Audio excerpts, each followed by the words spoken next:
በስመ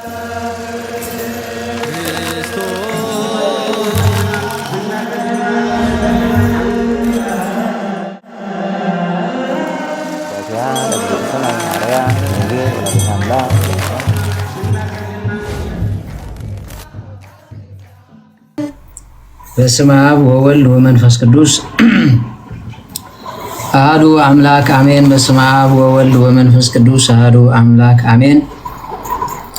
በስመ አብ ወወልድ ወመንፈስ ቅዱስ አሐዱ አምላክ አሜን። ይትባረክ እግዚአብሔር አምላክ አበዊነ ለዘአብጽሐነ እስከዛት ሰዓት ቅዱስ እግዚአብሔር አምላክና ንስዓት ዘብጽሐና ክብርን ምስጋናን አምልኮ ውዳሴን ንዘላለም ንዕይኹን። እመቤታችን ቅድስት ድንግል ማርያም በአማላጅነት አቂባ በረድኤታ ከብኪባ ነስዓት ዘብጽሐትና ንዓውን ክብርን ምስጋናን ይጽሐያ ሕርያን ቅዱሳን መላእክት ነቢያት ሐዋርያት ጻድቃን ሰማዕት እግዚአብሔር ብዘኽበሮም መጠን ክብርን ምስጋናን ይኹኖም አሜን። አቤቱ ናይ ሰራዊት ጌታ እግዚአብሔር አምላክና ኃጢአትና ኸይራኻ ነስዓት ዘቆምካና ንስኻይኻሞ ክብርን ምስጋናን አምልኮ ውዳሴን ንዘላለም ንዓኻ ይኹን። ተረፈ ጊዜናን ሰዓትናን ብቅድስና ተመሊና መታን ክንከይድ ንሐዋርያት ጸጋ መንፈስ ቅዱስካ ከም ዝለኣኽካ ንዓና ድማ ጸጋ መንፈስ ቅዱስካ ለኣኸልና ርርተልና ቁራሪተ መዓት ሳሊተ ምሕረት ቅድስት ድንግል ማርያም ኣዴና ናይ ወትሩ ጸሎትክን በረኸትክን ኣይፍለየና። ንእግዚአብሔር ክሳብ ነስምሮ ክዕገሰና ምሳና ቁሚ ንቅድስት ኤልሳቤጥ ነባ ሕርያቆስ ንቅዱስ ኤፍሬም ከም ዝባረኽኪ ንዓና ድማ በረኸትክን ረድኤትክን ቃል ኪዳን ከናሕድርልና በረከት ረድኤት ናይ ገብረ መንፈስ ቅዱስ ከምኡ ድማ ናይ ሙሴ ብፃዊ ናይ ቅዱሳን ጴጥሮስን ጳውሎስን ምስ ኩላትና ህዝበ ክርስቲያን ይኹን። አቡነ ዘበሰማያት ይትቀደስ ስምከ ትምጻእ መንግሥትከ ወይኩን ፍቃድከ በከመ በሰማይ ከማሁ በምድር ሲሳይነ ዝበለትነ ሀበነ ምህድግ ለነ አበሳነ ወጌጋየነ ከመ ንሕነኒ ለዘአበሰ ለነ ኢታባን እግዚኦ ውስጥ ተመልሶት አላርነን ወባልሃንን ኩሎ ኩስ መዚያኪት መንግስት ኃይለ ወስብሐት ለዓለም ወለዓለም አሜን። በሰላም ቅዱስ ገብርኤል መልአክ ወእግዝእት የማርያም ሰላም ለኪ ድንግል በልናች ወድንግል በስጋች መግዚአብሔር ጸወት ሰላም ለኪ ብሩክት አንቲ እማንስት ወብሩክ ፍሬ ከርስኪ ተፈሥሒ ፍሥሕት እምኔተ ጸጋ እግዚአብሔር ምስለኪ ሰአሊ ወጸልይ ምህረት እንቲአነ ወፍቅር ወልድኪ ኢየሱስ ክርስቶስ ከመ ይስረይ ለነ ኃጣውኢነ ተማኅፀነ ብኪ አሜን። ናይ ክርስቶስ ቤተሰብ አፍቀርቲ ቅድስት ድንግል ማርያም አዴና ኣብ መሰረት ነቢያት ሐዋርያት ተሃነጽኩም ደቂ ዓዶም ቅዱሳን አይንተ እግዚአብሔር አቦታቴ ካህናት ናይ ምስጢር ተላእኽቲ ኣሕዋተይ ዲያቆናት በ40 ዓብ 80 ውልነት እግዚአብሔር ተቀቢልኩም ተስፋ መንግስተ ሰማያት ጽበይኩም ለኹም ህዝበ ክርስቲያን ፍጹም ሰላም እግዚአብሔር ምስ ኩላትኩም ይኹን። ከመይ ሓዲርኩም ከመይ ኣርፊድኩም ከመይ ውዒልኩም ከመይ ኣምሲኹም በብዘለኹም መጽሓይ እግዚአብሔር ይመስገን።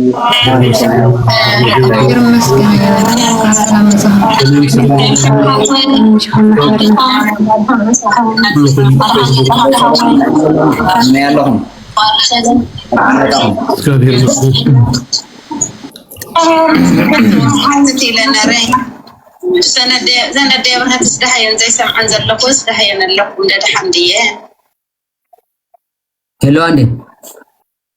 ባይታን حمام كليتلن ዝብል ኣነስ ነውሕ ገረ ይሰማዕክዎ ነንቀኒ ምናልባት ከእንቶም ሆላንድ ካተዶል ሃራይ ተስፈሳት አምላክ አሜን። አያኖ ወደቀን ካመጽናን ቀኔን ለማምኛት ቢና ወደ ሐዲስ ናያሲት አያን ታየስ ይልቁን ደቀን ካመጽናን ነረንን ዛራሐክና እንካይታ አያን ይል ግን ለማስተካከል እግዚአብሔር ምሕረት ይስረዳለን። ሃራይ እግዚአብሔር ምሰን ይኹን። ወለድኻ ደቅኻ እንተረኺብካ ካብኡ ዝዓቢ ጸጋ ደለይ ሃራይ በሉ ምሕረቱ ብዚሑ ኪዳኑ ስሒሑ ነስዓት ዘቐውመና እግዚአብሔር አምላኽ ክብርን ምስጋናን ይኹኖ። ሃራይ መጽሓፍ ነህምያ ምዕራፍ 8-9 አንብቦ ኢለ ነይረ ሓቂር ሎሚ ዓንቲ ኸማርስቲ ንስሓን ተስፋ ዓቢ መምህርን እዝራ እንታይ ከም ዝኾነ ክንርኢና ማለት እዩ። እግዚአብሔር መንፈስ ቅዱስ ምሳና ተረኺቡ ክምህረና ክግስጸና ናቱ ሰናይ ፍቃዱ ይኹነልና። ያ ድምጽ ትርብሸኩም አለ ሓቂ አሜን። ኦኬ አርብሽን ይዘላ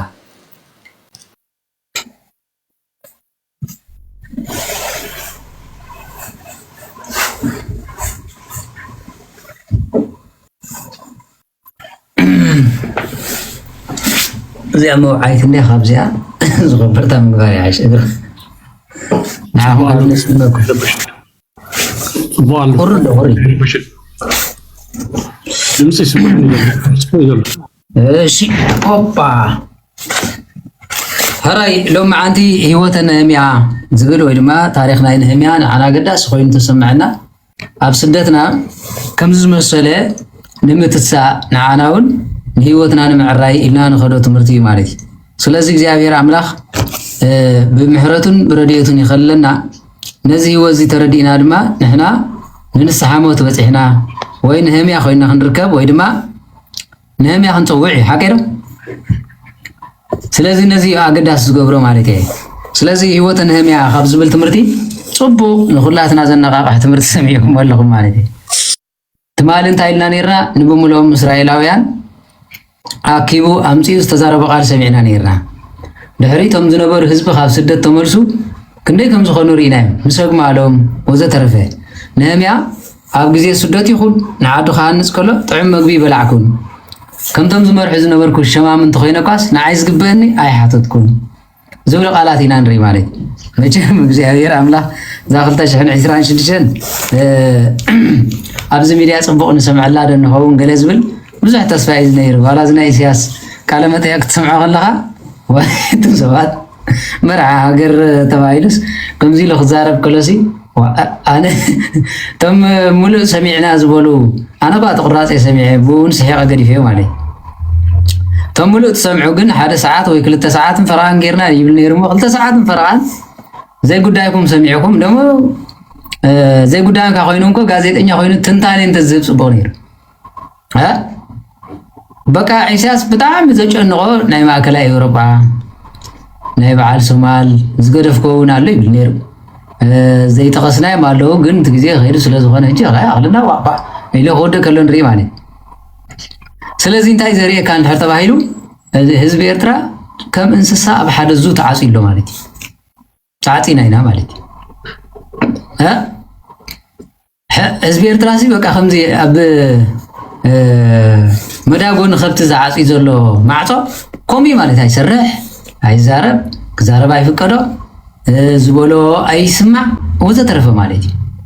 ዋ መን ይሓፊሩ ብዛ ሰዓት እዚኣ እንድሕር ተባሂሉ ቶም ኣብ ደገ ትነብሩ ደገፍቲ ማለት እዩ ቶም ኣብ ኤርትራ ዝነብሩ እኳ ካብ ናይ ኢሳያስ ዝበለፅ ክሰምዑ ይክእሉ ሚድያ ስለዘየለ ማለት ነዚ ቃል እዚ ግን ብጣዕሚ ዝሕፍር ኮይኑ ክትረኽቦ ከለካ ዘገርም እዩ ማለት እዩ ስለዚ እንታይ ዝብል መጽሐፍ ቅዱስ ሙታት ንሙታት ይቕበርዎም ዝብል ጽሑፍ ኣሎ ማለት እዩ ወንጌል ማቴዎስ ህዝቢ ኤርትራ ብደው ተቐቢሩ እዩ ማለት እዩ እግዚአብሔር ምሕረት ይውርድ ነዚ ሰሚዖም በቃ ክብሉ ከለውሲ ተስፋ ዓድኻ የለ ለውጥ ዓድኻ የለ ኩነታት ዓድኻ የለ ስለዚ ኣብቲ ዘቤታዊ እኳ ብዙሕ ክዛረበሉ ይደሊ ኩሉ ዝተሓበ ነገር የለን ኢሉ ኣብቲ ኣብ ደገ ዘሎ ግን ኢሉ ክዛረብ እንድሕር ዝውዕል ኮይኑ እንታይ ዳም ብዘይቦ ንስ ምስ መሃራታ ኤርትራውን ኮን ብጉዳያ ተሰኪፋ ይትፈልጥ እንታ ህዝቢ ኦርቶዶክስ ኮይኑ ክምህር እንተመፂ እንታይ ዝገብር ተይሉ ናይ ግብፂ ቤተክርስትያን ኣጽንዒ ዝመፀካ ሓቀ ኣብ ዓዲ ዘሎ መነኩሴ ይፈልጥን ፖለቲካ ዘሎ ብደገውን ኣምፃ ኣቢልካ ናይ ኢትዮጵያ ሽግር ዝጥዕሞ ማለት ማለት ጉዳይ ገዛና ምዝራብ ለሚድና ይፈልጥን ሰባይን ሰበይቱን ኮ ሓዳር ናይ ኤርትራ ኮ ሸጋሪ ካብ ሓዳሮም ላዕሊ እንዳ ጎረቤቶም ተዛሪቦም ዝውዶ ካመኒ ተወሲዶ ኣብቲ መንግስቲ ተወሲዶ ተረዲያውን ስለዚ ንሕና ተዓፂና ኣለና ሕጂ ናይ ንህም ህይወት ዘድልየና ዘሎ ንሕና ኣፍና ክንክፍት ዳውና ከዓይ እግርናውን ክሰርሕ ወዘተረፈ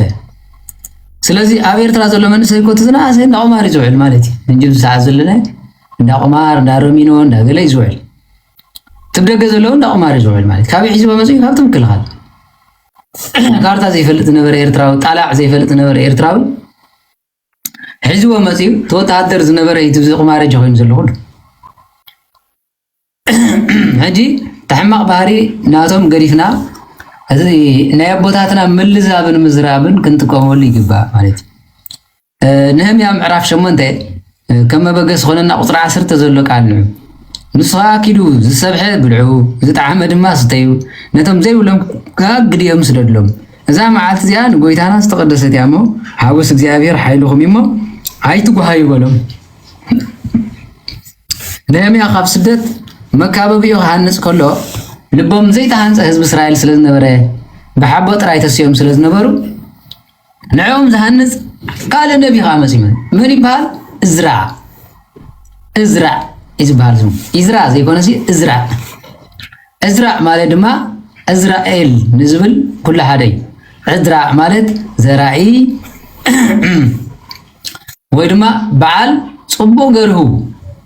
ግራቱ ድማ ጽቡቕ ዘርብሕ ዘራኢ ማለት መዝረዓ ትብሎ ብዓረብ ሓቀ መዝረዓ ማለት ሓደ በረኻ ማለት ስለዚ በዚ መሰረት ኢሉ ነዚ ዝኸውን ማለት እዩ ስለዚ ንሕና ከዓ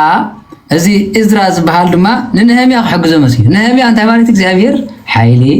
ተስፋ ይህብ ማለት እዝራ ድማ እግዚአብሔር አምላክ ጽሩይ ዘርኢ ይዘርእ ማለት ካብ ዝገርመኩም ክልቲኦም ክራኸቡ ከለው ናብ እስራኤል ክመፁ ከለው እቲ ዝኸውን ህይወት ረእይዎ ማለት እቲ ዝኸውን ህይወት ከመይ ዝመሰለ ህንፃ ይኸነፅ መጀመርያ ነህምያ ብሰናይ ግብሩ ምስ መፀ ንእስራኤላውያን ዝነበረ ሓቲቱ መካበቢያ ኢየሩሳሌም ሃኒፁ ነቶም ህዝቢ ድማ ኩሎም ኣብ መዝገብ ህይወት ምዝግብ ምዃኑ ስርሖም ፅሒፉ ተሓደ ነተሓደ ከይቃለሉ ከይዘራረቡ እገለ ማዕፆ ስሪሕሎ እገለ ከምዚ ገይሩሎ ብዓቕሙ ወላት ስንኩል ዝነበረ ጎተት ዝበለ እምኒ ቀቢሉ ሓድሽ እምኒ ዝወሰኸሎ ነቲ ኣረጊት ዝነበረ እምኒ ዝፈንቀለሎ እንዳበለ ንብሙሉኦም ከይካሰሱ እንታይ ገይሮም ማለት ኩሎም ዒዶም ከም ዘሳተፉ ኣብ ኢየሩሳሌም ንስደት ምስ ከደ ከዓ ነቶም ስደት ዘለዎ ኣሕዋት ከመይ ገይሩ ከም ተሃንፀ ነጊሮም ዘለዎም ጠለይ በጊዖም ሒዞም መፁ ይብል ሓቀ ንሶም ድማ ነቶም ዘይነበሮም ኣብ እስራኤል ዝነበሩ ከይተረፈ መቐርቦም ይብል መን ስለ ዝኾነ መራሕዮም መን ስለ ዝነበረ መራሕዮም ነህምያ ድሕሪኡ ምስ መፀ ነቶም ህዝቢ ካብ ስደት ዝመፁ ክንደይ ከም ዝኾነ ብዙሖም ትሒዘሞ ዝመፀ ሃብቲ ድማ ንኹሉ ዝማቐል ብፍላይ ማንታ ዝነበሮም ሓንቲ ከይትረፉ መቐሉ ይብል ዕሽር እውን ኣውፅእ ይብል ካብዚ እኒው ንካህናት ዝግባእ ግቦ ነቶም ህዝቢ ዝግባእ እንሱ ጥራሕ ይኮን ማለት ዝጠቕመኩም መራሒ መን ኢልኻ ሓተቶም ካብቶም ተመርፆ ግን ኣዝዩ ጽቡቕ ናይ ምሕደራ ዝነበረ ሰብ ስለ ዝነበረ ናይ ሓደ መሪፅኻ እዚ ሓለቓ ይኹንኩም ኣነ ይኹንኩም ኢሉስ ኣይበለን ስለዚ ኣነ እንተዘይ መሪሕካ ባዕልኻ ትፈልጥ ዝዓይነቱ ዘረባ ምዝራብ ኤርትራ ተለሚድ እዩ ማለት መን ሰረተ ኢኻ ንስኻ ትቅፅለ ዝብል ማለት እዩ ብቕዓት ጀማሪ ፀገም የብሉን ብቕዓት መፈፀምታ ግን ንህዝቢ ዕድል ምሃብ ማለት እዩ ንህዝቢ ወይ እግዚአብሔር ምሃብ ንእግዚአብሔር ተይብካ እግዚአብሔር ዝረብሕ ዝሸመልካ ሓቀን ንህዝቢ ተይብካ ህዝብኻ ዝረአዩ ከምዚ ናይ ኤርትራ እንተኮይኑ ግን ኣነ እዚኣ ንመን ትመርፁ ተትብል ኣነ ኢለለኹ ልኮሎ ገዛይ ስለ ዝኾነ ኣነ ኢለለኹ ዳዓን ሰባ ስለ ዝኾነ ምባል ኣይተርፍን ስለምንታይ ምዃኑ ትፈልጡ እቲ መንግስቲ ብውሽጢ ብዙሕ ነገር ስለዝመሃሮም ማለት ስለዚ እዚ ንዓና ኣይጠቕመናን እዩ ኣየርብሐናን እዩ ኣየዋልደናን እዩ ነህምያ ግን ዝተዛረበ ቃል ነዚ እዩ ስለዚ ናይ ነህምያ ህይወት ንዓና የድልየና ዶ የድልየና ምዕራፍ 8 ዘሎ ቃል ከምዚ ይብል በረከትን ረድኤትን ናይ ቅዱስ ነህምያ ምስ ኩላትና ህዝቢ ክርስቲያን ይኹን ነህምያ ሕጂ ኩሉ ካንፅ ከሎ ሓንቲ ነገር ዝጎደለቶ ነይሩ ህዝቢ እስራኤል ተበቲኖም ፋሕፋሕ ኢሎም ብስደት ስለ ዝነበሩ መፅሓፍቶም ጠፍዩ ነይሩ ሕጊ ጠፍዩ ነይሩ ልክዕ ከምዚ ብግራይ መሓመድ መፅሓፍትና ጠፍዩ ሓቀዶ ብዮዲት ጉዲት መፅሓፍና ጠፍዩ ሸባ ኣዳም ኣብዚ እንተልካ ህዝቢ ኤርትራ ደንጉላ እዩ ዝድርቤልካ ማለት እዩ እምበር ገድሊ ኣዳም ዝበሃል ኣብ ቤተ ክርስቲያንና የለን ጠፍዩ ተኣምረ ማርያም ከማን ጠፍዩ ድሕሪ ክንደይ ግዜ ግን ኣፅሒፎም ዘምፅዎ ሃፀይ ዘርኣይ ያዕቆብ እዮም ብዓቕሞም ኣበርኪቶም ማለት እዩ ኣብ ግብፂ ተኣምረ ማርያም ጠፍዩ ስለምንታይ ምድረ ጋዚ ዝነበረ ካብ ኣጥፋእናዮ ንግብፃውያን ድማ ተኣምረ ማርያም ኣየድልዮምን ኢሎም ሮማውያን ኣጥፊሙ ኣብ መጨረሻ ግብፃዊት ቤተክርስትያን እኮ ተኣምረ ማርያም ኣይተንብብን ዋ ዘርኣይ ያዕቆብ ክመፅእ ከለዉ እኮ ተኣምረ ማርያም ካብ ግብፂ እዮም ኣምፅሞ ብሒንሳብ እዩ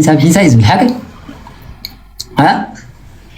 ስለዚ ዝኩሉ ዝመፀዳ እንታይ እዩ ናበይ ከይዱ ተኣምረ ማርያም ምዕራብ ወሲዶሞ ግራይ መሓመድ ወሲዶ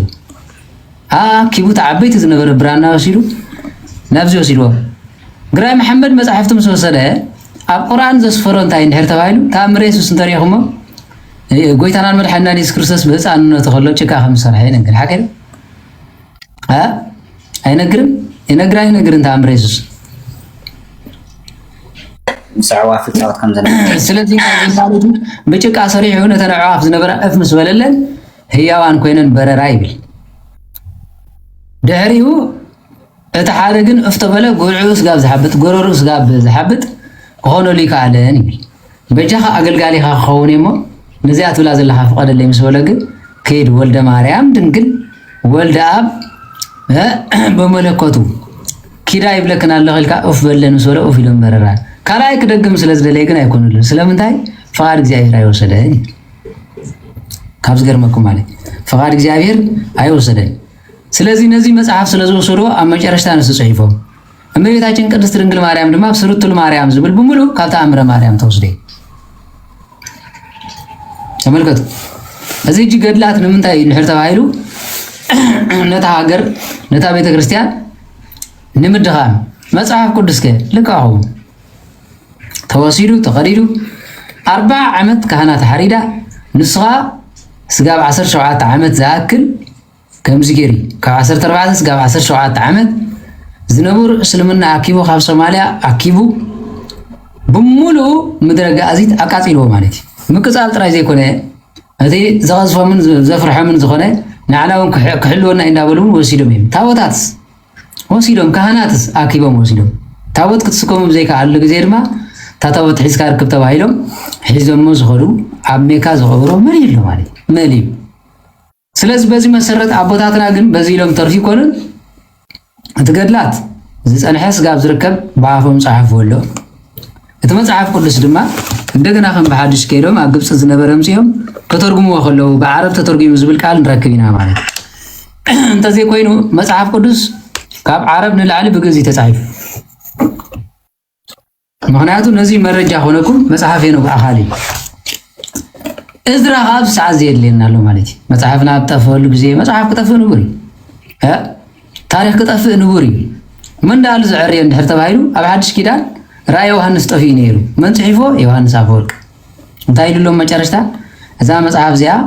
ነው ዝጽሕፋ ዘለኹ ኣነ ዮሐንስ አፈወርቂ ዮሐንስ እዩ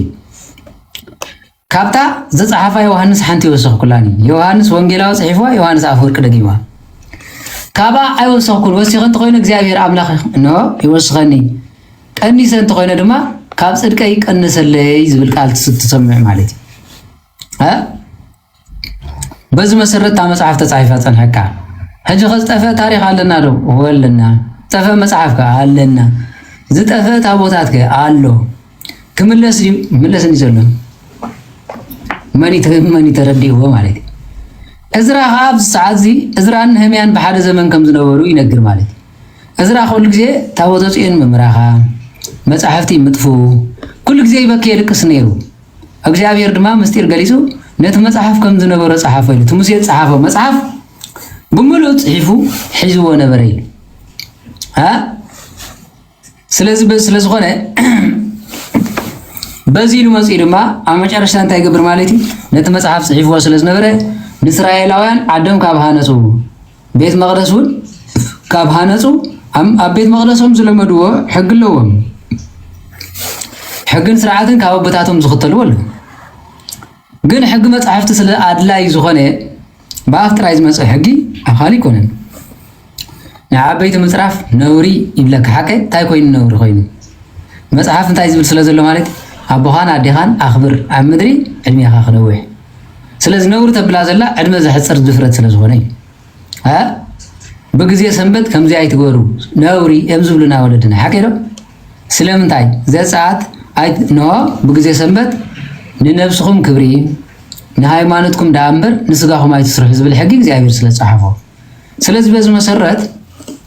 እዝራ ከዓ ተቆርቋሪ ስለ ዝነበረ መጽሓፍ ጽሒፉ ራይዎ ነህምያ ስለ ቤት መቅደስ ስለ ህዝቢ ምጥፋእ ኢየሩሳሌም መፍራሳ ብጣዕሚ ኣሸገረ እዩ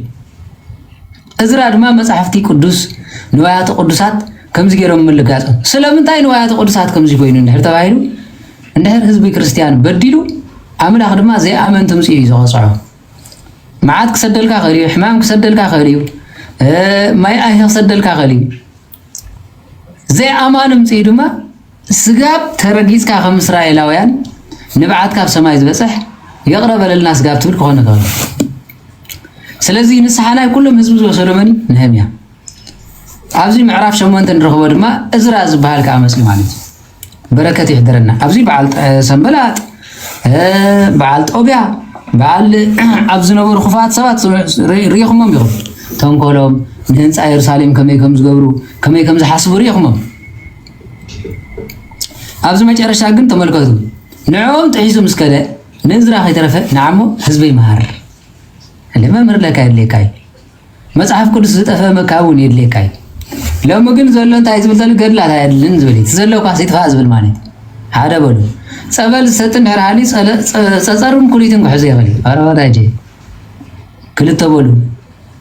حزب ኤርትራ በሁለት ይዝቃለ ዘሎ በሃይማኖት ሆይጠፎ ሆ ይብላል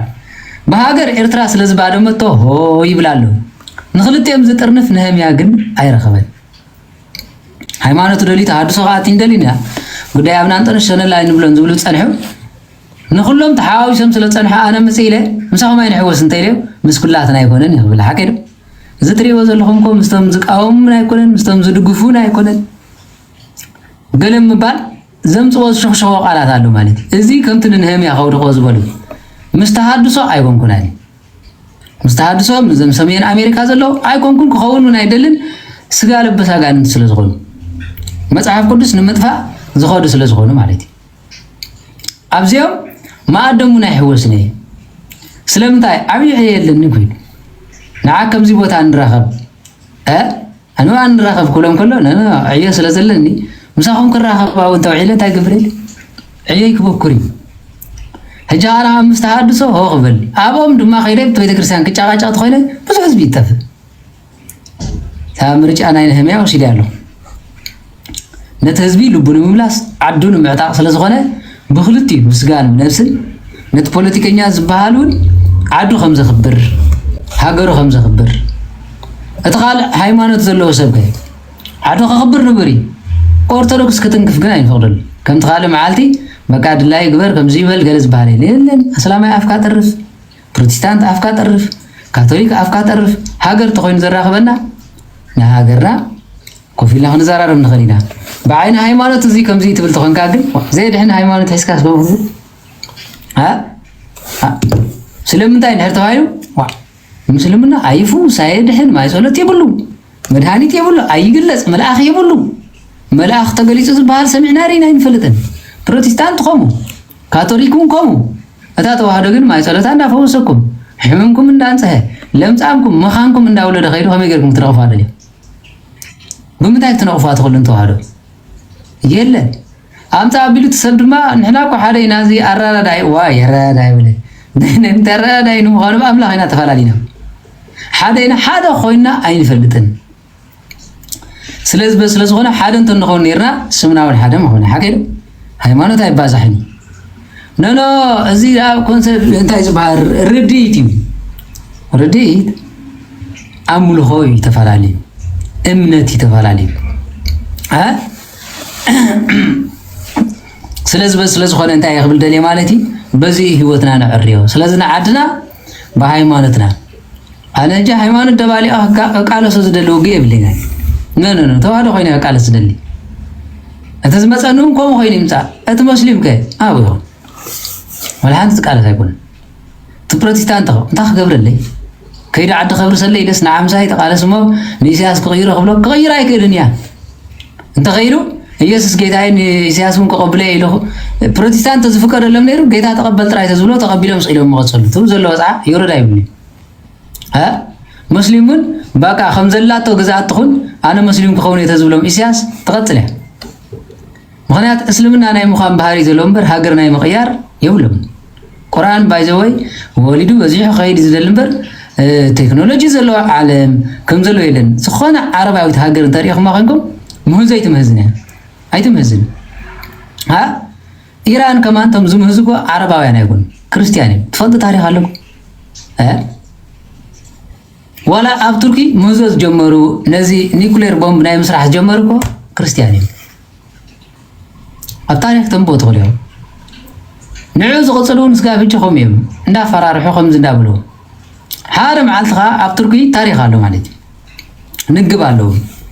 እተማብ ሰርሕ ተጸቂጦም ዝነብሩ ጋዝ ከም ሰርሕሞ ኣብ መጨረሻ ነተማብ ዘሎ ሓለፍቲ ጋዝ ገይሮም ከም ዝውድዎም ታሪክ አለው ገዳማት አለዎም ታሕቲ መሬት አለው ነግዚ ግን ከም ስለም ኸሊ ማለት ስለዚህ እንታይ አኽለኩም ደለ ዓረባዊት ሃገር ኮይና ከምዝ ትገብር የለን دهر مسيح ريخم ما خنكم ما فلسطين حانتي تو تبرز إلى خم بلاستيك يوم سمو إسرائيل كنا عنو وين أنا هو يقول حانت معالتي حانت اللي تتدري رم من حاضر إسرائيل كمان مخنات منفس جابير زلون منفس ديابلس زلون سرع زغن ما بيني ديابلس كاف غرا حليف ولا حانت قبريول أنا زجرم إن عرب موت نسطر عيون مالتي زوم كلنا هاجرات حارم حانت إسرائيل كونا يقولن أملا تزلون اسم حق زوم منه ترى ديومني سلازي ثم دك عدنا أيتسلمو تسليمكم دما أسلام إيرتراويان كونو أسلام عرب أيتكونو سلازي نابز تاريخ كنملس كلنا نام نهميا እቶም ህዝቢ ኩላቶም ብሕብረት ኣብ ቅድሚቲ ኣፍ ደገ ማይ ዝበሃል ዘሎ ጓሓፍ ቦታ ተኣከቡ ንእዝራ እቲ ጸሓፍ ድማ እቲ እግዚአብሔር ንእስራኤል ዝኣዘዞ መጽሓፍ ሕጊ ሙሴ ከምጸሎም ተዛረብዎ ዓድና ሃኒጽና ኢና እሞ ኣብዚ ከዓ ኾፍ መበሊ ናብ ጓሓፍ ዝነበረ እንታይ ኮይኑ ማለት ልብ በሉ እግዚአብሔር ዝሓዘ ሰብ እንድሕር ኮይኑ እግዚአብሔር ዘኽብር ሰብ እንድሕር ኮይኑ ናብ ጓሓፍ ዝነበረ ቤት መቕደስ ይገብሩ ኣብታ ኣፍ ደገ ናይ ጓሓፍ ዝበሃል ዝነበረ ኣብኡ ተኣከቡ ነቲ ጓሓፍ ፀሪጎም ፅሩይ ምድሪ ገይሮም ኣስካላ ዘለዎ ኾፍ መበሊ ኣዳራሽ ገይሮም እዝራ ዝበሃል ጓሓፍ ናይ ልቦም ዘውፀሎም መምህር ኣምፅኦም መጻሕፍቲ ከዓ አንብበልና እስኪ ትዝ ክብሎም ጀሚሩ ናይ አብርሃም ናይ ይስሐቅ ናይ ያዕቆብ መጻሕፍቲ ናይ በዓል ሙሴ ሕጊ ቦታትና ከመይ ይመስል ነይሩ ኣዘን ተወልና እግዚአብሔር አምላክ ዝገለጸልካ እንታይ ይመስል ክብሎ ጀመሩ በረከት ይሕድረና በታ ቀዳመይቲ መዓልቲ ናይታ ሳብዒቲ ወርሒ እዝራ እትካህን ኣብ ቅድምታ ማሕበር ሰቡትን ኣንስትን ከስተውዕል ዝኽእል ቆልዑን ኩላቶምን ነቲ ሕጊ ኣምጽኦ ኣብ ዘለዉ እንታይ ማለት ምስትውዓል ዝኽእሉ መንእሰያትን ደቂ ተባዕትዮን ደቂ ኣንስትዮን ብሙሉኦም ከስተውዕሉ ዝኽእሉ ሰባት እንታይ ግበሩ ተኣከቡ ህፃናት ኣምጽኦ መቸም ሰዓብ ቤት ስብከት ክፋ ይብሎምን ሓቀ ኣብ ቤተ ክርስቲያንና ድማ እዚ ክህልዎ ኣለዎ ስለዚ ኣብ ግዜ ስብከት ቆልዑን ተምፂኻዮም ኮይንካ ክርብሽኻ ጥራዮም ዝኽእሉ ምስማዕዮም ክኽእሉኻ ስለዚ ንዕኦም መፃወቲ ትገብረሎም ነቲ ዝስበኽ ድማ ተስምዑ እዚ ካብቲ ሕጊ ናይ ቤተ ክርስቲያንና ሓደ እዩ ማለት እዩ ካብ ወጋሕታ ጀሚሩ ክሳዕ ፍርቂ መዓልቲ ኣብ ቅድሚታ ቅድሚ ደገ ማይ ዘላ ገፋሕ ቦታ ኮይኑ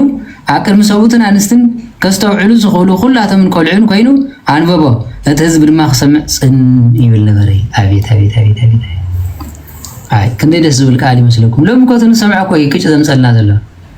ኣሕልፎ ሓቀ ሪዋይንድ ዝበሃል ኣሎ ንኣብነት ሎሚ ቴሌቪዥን ክስራሕ ከላ ሪሞት ኣለዋ ዘየድልየካ ተኮይኑ ብልካ ሪዋይንድ ክትገብሮ ትኽእልካ ተረዲዋኒ ከተደንሶ ትኽእልካ ዘየድልየካ ዘረባ እንተኮይኑ ድሓር ድማ እንታይ ብላ ቁረፆ ዝብልካ ኣሎ ዘድልየካ ቃል ወሲድካ ጉንድብ ክተብለ ትኽእል እያ ተረዲኹምኒ ንሱ ጥራይ ኣይኮነን ማለት እዩ ሎሚ ዘየድልየካ ተኮይኑ ከዓ ኣብ ሞባይልካ ዛኢድና እዚኣን ብዙሕ ስራሕ እየን ሒዘን ኣብዚ 3 ዓመት ብፍላይ 10 ዓመት ገብርኒ ብሓፈሻ ታች ቴሌፎን ካብ ኢንተርናሽናል ካብ ዝምዕብል ብሓፈሻ ማለት እዩ እዚአን እንታይ ዝገብራ መስለኩም ሰተት ኣሕልፎ እንታይ ሰሚዕካ ትብለኸ እንደይ ዲያብሎስ ንዓና ከይነስተውዕሎ እምረና ከይተረፈሲ ነቲ ዝመፀ ሓንቲ ደቂቕ ገይሩ ናይ ዘመናት ግዜና ከም ዝቐተለልና ስትፈልጥ ዶ 24 days 24 ስቶሪ 24 ዝብላለ ሓቂ ናይ 24 ሰዓት ኣብኣ ኾፍ ኣቢሉ ንስዕስዕ ተሃልዩ ንስኻ ላይክ ክትገብር በዚያ ላይክ በዚያ ሸተት በዚያ ላይክ በዚያ ሸተት በዚያ ጥዕም ተላትካ አንቆር ከም ናይ ደርሆ ማለት ኮመንት ስለዚህ ተመልከቱ ኣብዚ ግን እዝራ ማለት ናይ እግዚአብሔር ቃል ዝዘርእ ወይ ድማ ዘር እግዚአብሔር ማለት በሓፈሻ ካብ ንጎ ጀሚሩ ስጋ ፍርቂ መዓልቲ ክምህሮም ከሎም ፀኒ ኢሎም ይሰምዑ ነበሩ ማስ ከም ተምሃሩን ኣይርደኦም ነይሩ ሓደ ግዜ ንፍዕ ጥዑም ሰባኻ እንተሃልዩ 5 ሰዓት ሰቢኽካ ኣይርደካን حال هرجي غاد توسي يقولوا صقامن فس قدوس يحضر سبا يمصمو جينا فرق ساعات كجمر خلو يبلك دحري انتي زبلتي سبا مالتي صقامن فس قدوس كابلو سلازي يوص سمعوا مؤمنا تركوا لكم قال املاك دا سمعكم ويلكم وا تغلا قدف ويل غان على مدك اسقال حساب مصحف زور بل سلازي اتنفعن مهارن نقول طقامي نخيت دك سكوا وازا وسيخو عمره خاز السفاح حبز له ممر زي مهر تمر سنبت تخوين كل سبا خون غير خون زلل كل سما راي خون دلي كل بحال دلي كابزم كلهم تمر سنبت كاكلتن لعل سبق تخوص يقولني افلو تقم كله خطر نفخلي ها سلاز خونه صني لهم يسمعوا نبرو زبل قال ازيات غرمن صن لو صني له سمعك ازغليل تيك توك مستيو تيك توك رجل مالك تحاد خزارب حتى زلو انت زبال نيرو اوردلنا ادي بلنا زول سونا يسال انت حاتيتو دلكا تقم ايكونن يزلك انت يندعي مغان نسخينو اسياس انت يلو قال متى غير تزبلكم ولا حنت تحزو يتقول حاجه ها بايزو اسياس تيك توك تجمر اب عالم تزبس حفلور مرخبنير معناته قوم ነገር ዘይብሉ ስለዛረብ ማለት ها تبايسوم تعاريقهم جخا خمس غيرهم زبل نحر تصحف كان كاب عالم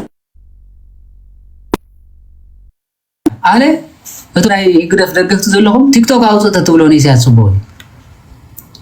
كالي سيترف ميلانو مغير كوا تاب مرخبنير مالتي فولور ها نمن مودقو مسلكم كابزم كلهم ايرترايان ها انت تجمر نيرو انترناشنال خمال زغوله سباي مرخبن سلامنتاي ምናልባት زي بريزيدنت ናይ ኬንያ ዝነበረ መን ይዝባል ንሱ ጥራይ መውደቆ ማለት እዩ ስለዚህ አለ እንታይ ያውለኩም ደለ ንኢሳያስ ካብ ቃለ መጠይቅ ግበር ትብሎ ቲክቶክ አምሰሞ በቃ ጌም ካጀምር ምስ በዓል ሞኒካ ተጻወት ባል ይሐሽ ዋ ካብ ቃለ መጠይቅ ናይ ኢሳያስ ናይ ሞኒካ ይሐሽ ምክንያቱ ሓቦኛ አንሳ ደስ በላ ሰባምጥያ ሓደ ግዜ ኮር ግፋር ተብለሉ ማለት ስለዚህ ባይዘወይ ኩልኩም ኣብዚውን ክጽሕፉ ከለኹም ካብ ኢሳያስ ሞኒካሽን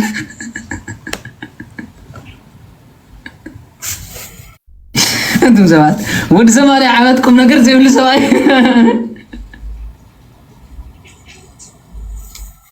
ስለዚህ እንታይ አብረኩም ደለ ወካዲ አይሽ ሞኒካስ ኳ አተ መዝብን ሓጉዚ ላ ተረድየውኒ እዚ ኮን ዝነበረ ሃብትኻ ዘድኪ ምን ኤርትራ ትመስል ሃገር ንድሕሪት መልሲ ካላዩ ከማን አይትረኽቡሉን ማለት እዩ ስለዚህ ምናልባት ይስምዕ ሆኒ ብዚውን ማለት እዩ ስለዚህ እንታይ ያኽብል ደለ ማለት ቲክቶክ አውጽ ጽቡቅ እዩ ምክንያቱ ቁም ነገር ዘይብሉ ዝዛረብ ኣብ ቲክቶክ ብዙሕ ፎሎወር ክረክብ ኸዲ ሳዕሳዕ ከይንብሎ መቸም ተነጋሩ ረይ ነብዚ ዝበሃል ይባል ኮይኑ ተሪፉ ግን ዘይሉ ተንታኒ ከምዚ ይባሃል ከሎ ኢሎም ወላ ሰይሎም ንጆክ ምጠቀመና ነይሩ ማለት ብናይ ሲያስ ዘረባ ኮ ተሓረቕ ኣይትኽእል ክትስሕቕ ኣይትኽእል እንታይ ኢሉ እንታይ ኢልኩም እንታይ ሞ ክትብሉ ስለዝኾነ ህዝቢ ኤርትራ ግን የደንግጸካ ማለት እዩ አንተ ወይኑ ባይ ዓዊር በእውነት ተዛሓሸ ህዝቢ ተዛሓሸ ደጋፊ ናይ ኢሳያስ ትብደገ ዘሎይ ካለ ይትረፍሲ ተዛሓሸ ዝባል ማለት እዩ ንኢሳያስ ተዝቀረበ ዝሓሸ ትብ ኤርትራ ዘሎ ድምፂ ከይሰምዕ እዝኑ ተለኺኺ ከይስተውዕል ሚድያታት ተዓፂ ወይ እቲ ብደገ ዘሎ ግን ዝኩሉ እንዳሰምዕ ናይ ኢሳያስ ይሓሸን ዝብል እንተሃልዩ ኣብላ ከምቲ ኣድግስ መዓር ቀሪብ ካሉ ብዘይካ ድፋጫ ካላ ኣይበልዕኒ ሓከይዶ ስለዚህ ቶም ኣብ ደገ ዘለኹምካ እይጦም መዓር ለኣድግ ዘንበለ ጉስታር ዝበሃል ሓቂ ስለዚህ ስለዝኾነ ጉድ ረኺቡ እዩ ማለት እዩ እዝራ እቲ ፀሓፍኻ ኣብቲ ብዕንጨይቲ ዝተሰርሐ መበረኺ ደው ኢሉ ነበረ ኣብ ጥቕኡ ብየማኑ ድማ ማትያትን ሸማዕያን ዓናንያን ኦርያን ሕልቅያን ማዕስያን ደው ኢሎም ነበሩ እሞ ብፀጋም ከዓ ጴድያን ሚሻኤልን ሚልክያን ሓሽሙን ሓሽባዳንን ዘካርያን ሙሸላን ደው ኢሎም ነበሩ እዚኦም እንታይ ማለት እዩ መስተውዓልቲ እዮም ተመልከቱ ቀፂሉ እዝራ ድማ ኣብቲ መበረኺ ኮይኑ ደው ኢሉ ነበረ ኩሎም እቶም ህዝቢ እውን ይርእይዎ ነበሩ ኣብ ቅድሚ ኩሎም እቲ መፅሓፍ ገንፀሎ ምስ ገንፀሎ ከዓ ኩሎም እቶም ህዝቢ ደው በሉ ይብል ደው በሉ ይብል እዝራ ድማ ንእግዚኣብሔር ነቲ ዓብዪ ኣምላኽ ኣመስገኖ ኩሎም ህዝቢ ከዓ ኣእዳዎም ኣልዒሎም ኣሜን ኣሜን ኢሎም መለሱ ኢሉ ድንን ኢሎም ብገጾም ኣብ ምድሪ ተደፊዮም ድማ ንእግዚአብሔር ሰገዱን በረከት ተቀበሉ እዝራ እንታይ ማለት ካህን አድንኑ አርስቱኩም ይባል ዘለው ማለት ስለዚህ በዚህ ኢሎም በረከትና መቀበል ተማለ አደም ዘሃነጹ መጽሐፍ ተረዲዮም ድንን ኢሎም አሜን ኢሎም ጸጋና መቀበል በጽሑ ይብል እቶም ህዝብ ድማ ቦታኦም ደው ምስበሉ በቦታኦም ደው ምስበሉ ኢያሱ ባኒ ሻርቢያ ያሚን ዓቁብ ሻብታይ እዚኦም ብሙሎም ማለት ለዋውያን ነቲ ህዝብ ህጊ ይምህርዎ ነበሩ እቲ መጽሐፍ ሕጊ አምላኽ ብግልጽ አንበበሎም እቲ ህዝብኻ ነቲ ዝተነበየ ምእንቲ ከስተውዕልዎ ድማ ገለጸሎም ኢሉ መንባብን ምግላጽን በበይኒ መጽሐፍ ቅዱስ መንባብን ትርጉም ምርዳን ኣብ እስራኤላውያን ንብሪ ኣብ ግብረ ሐዋርያት ምዕራፍ 8 ንረኽቦ ቃል አለ ሓቀ ኢትዮጵያዊ ስሉብ ነቲ መጽሐፍ ትንቢት ኢሳያስ ከንብብ ከሎ ዝተንበበ ዘለኻ ሲርደካ ይኽእሉ ከሎ እንታይ ወአነስ ዝትርጉመለይ እንተዘይረኺበ ወይ ድማ ዝነገረ እንተዘይረኺበ ከመይ ገይረ ክርድኦ ዝብል ቃል ሰምዑ ስለዚህ መጽሐፍ ቅዱስ ዘረድአካ የድልየካ አንቢበ ኢልካ እንተ ኸይርካ ግን ሽግር ይዝመጽእ ባይዘወይ መጽሐፍ ቅዱስ ሓድሽ ኪዳን ዘንብብ ስዲ ዝኸውን ትፈልጥ ዶ ደፋር ስዲ ዓይኑን ቁሪ በለ ዝኸውን ጥራይ ሓድሽ ኪዳን ተንቢቡ ማለት ነቲ መጽሐፍ ተረድዮ ይኮነ እንታይ ዳ ማለት በቃ ናብዚ ገጽ ዘይበሃል ህይወት ሕዚ ዝኸይድ ስለምንታይ ሰረት የብሉን ብሉይ ኪዳን መበገሲ ሓድሽ ኪዳን ፍጻሜ ተቃራዲሙ እንድሕር ኣፖላስ ተሰቂሉ ኮፍ ኢሉ ጸኒሑ ኣብ ማሕዳርኹን እንተይልካ እታ ኣፖላስ ከመይ ኢላ ተሰርሐት ኣይፈልጥኒ ስልጣን ምስ ረኸበ ከናውፀካ ይኽእል ኣብ ኣሰራርታ ከምኡ ኢሉ እንተመፂ ግን ነቶም ዝመፁ ድንን ኢሉ ይቕበሎም ስለዚ ሓድሽ ኪዳን ጥራይ ዝብሉ ሰባት እንተሪኦም ኮይንኩም መልሓሶም ስዲ ስነ ምግባር ሃይማኖት ዘይብሎም ንህዝቢ ይኮን ማለት ንእግዚአብሔር እውን ዝፃረፍ እዮም ዝኾኑ ብሉይ ኪዳን አንቢቦም ተጸኒሖም ግን ስነ ምግባር ዘለዎም ንሓድሽ ኪዳን ናይ ፍጻሜ ባህር ዘለዎም ነዚ እኮ ብርሃን ዓለም ቅዱስ ጳውሎስ ንስኻትኩም ግና ኣብ መሰረተ ነቢያትን ሐዋርያትን ተሃነጽኩም ደቂ ዓዶም ንቅዱሳን ይኹም ዝብል ደቂ ዓዶም ንቅዱሳን ክትከውን እንተኾንካ ብሉይ ኪዳን ተተሪስካ ሓድሽ ኪዳን ተነጽፍካ ጉልላትካ ሐዋርያት ትምህርቶምን መልእኽቶምን እዩ ስለዚ በዚ ንሕር ዘይተረዲእኳ ኮይኑ ግን ቀንጢብካ ከምጤል ዝጥዕማ ጥራያ ተቐንጥብ ሓቂዶ ወርሒ ሰነ ገለ ኾን ከለኻ ኣፋ ተዓብቕ ማለት እዩ ጤል ኣፋ ተዓብቕ ስለምንታይ ተዓብቕ ኣፍ መናፍቕ እንትመስል ክሪኦም ወርሒ ክንደይ ኣፋ ተዓብቕ ጤል ወርሒ ክንደይ ተዓብቕ ሃሎ እስኪ ዞም ኣብ ቴሌግራም ዘለኹ ጤልስ ኣፋ ተዓብቕ ወርሒ ክንደይ ክራማት እዩ ማይ ስለ ዝሃርም ሳዕሪ እንተእሻኹም ከሎ ያ ስእላ ትጥጥሞ ኢታ ከምኡ ድዩ ሓግዞን እንታይ ከምዛ ላንድ ክሩዘር መሪሕኩም ትኸዱ ዝነበርኩም ዘይካ ጤልን በጊዕ እንታይ ትፈልጡ ኮይንኩም ማያሲ ዓበቕ ክላ ሓደስካ ቀውዒ ይብላሉ በሊ ኣብ ወርሒ ሰነ ከተማ ማይ ኪፍኪፍ ምስ በለ ወፅእ ከሎ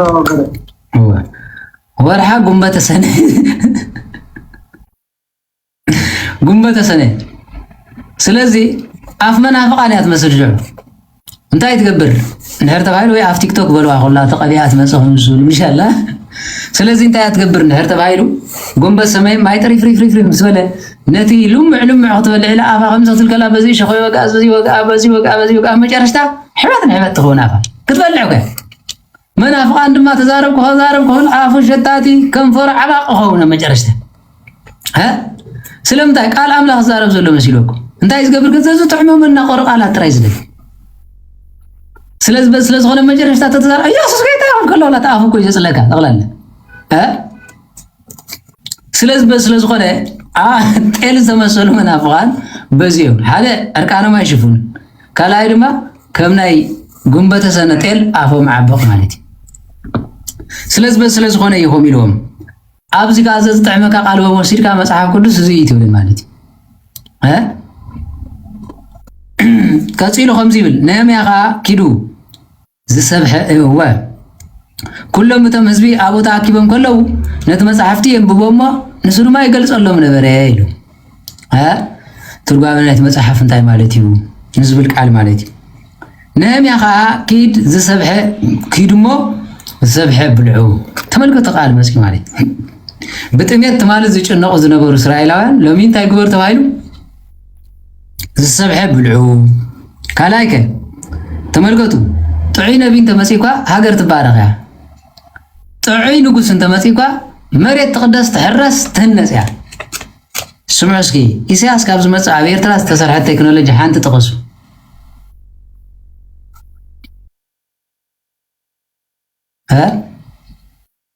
እንዳ ዜና ባ ዋ አለ ኤርቲቪ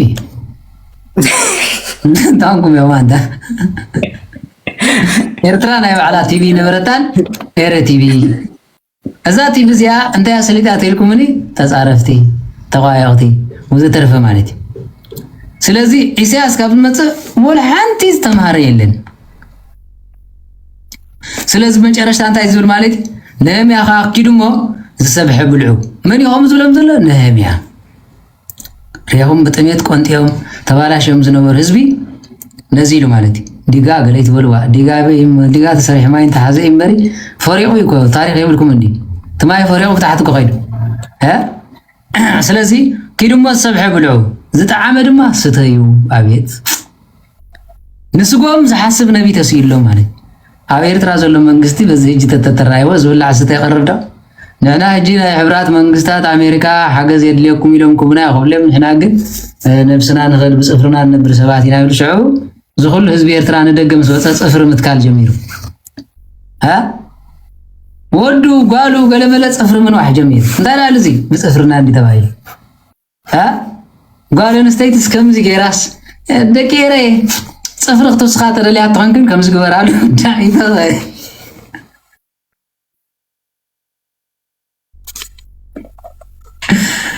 أنا تملكت نزيد بين صفري دعريقة صقر ترى اللي خنكا خمسين من البات ترى اللي أنت وينكم شو مجرى عشان هذا صقر أنت باقيلو سلام أنت يعني وياك لا نتندي تحصل زعبي نعيري أنت نوعي لو دي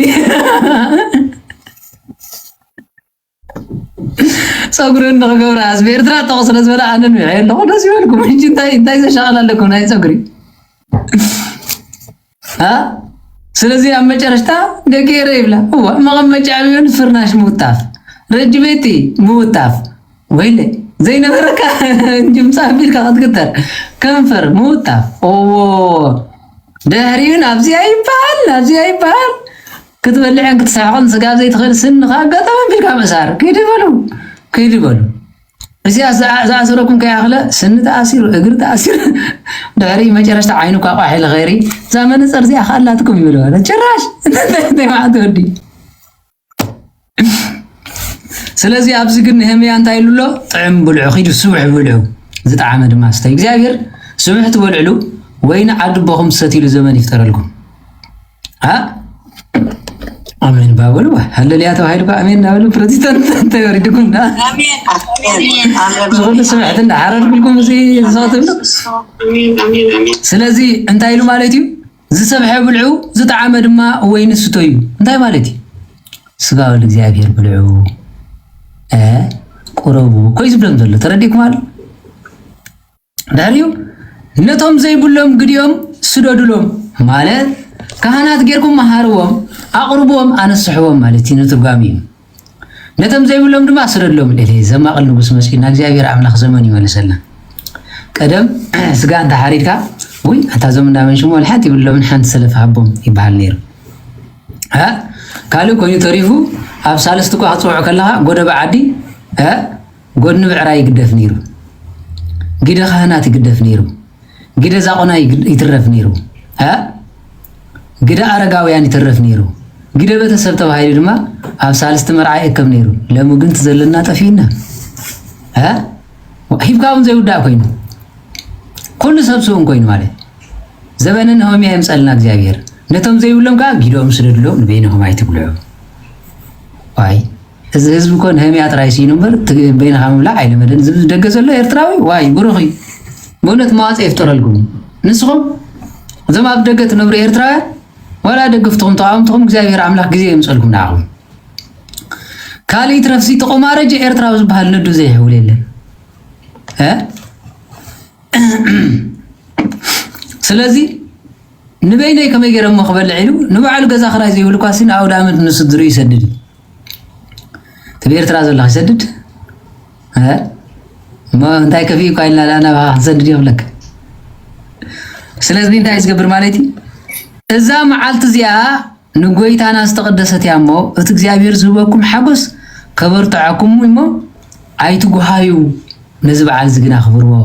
ብምንታይ በሓጎስ በደስታ ወዝተረፈ ካህናትና ሎም ሓጎስን ደስታን አለዎም ይብሎም ነገስታት ሓጎስን ደስታን አለዎም ይብሎም ሓድሽ ዓመት ኮይኑ ኤርትራው ደስ ይልዎ ውዒሉ ኣይዋዕለን ኢሳያስ ኳሲ ሓድሽ ዓመት ዘይብዕል ምዃኑ ክትፈልጥሲ لو معلتك نديلنا علتك نديلنا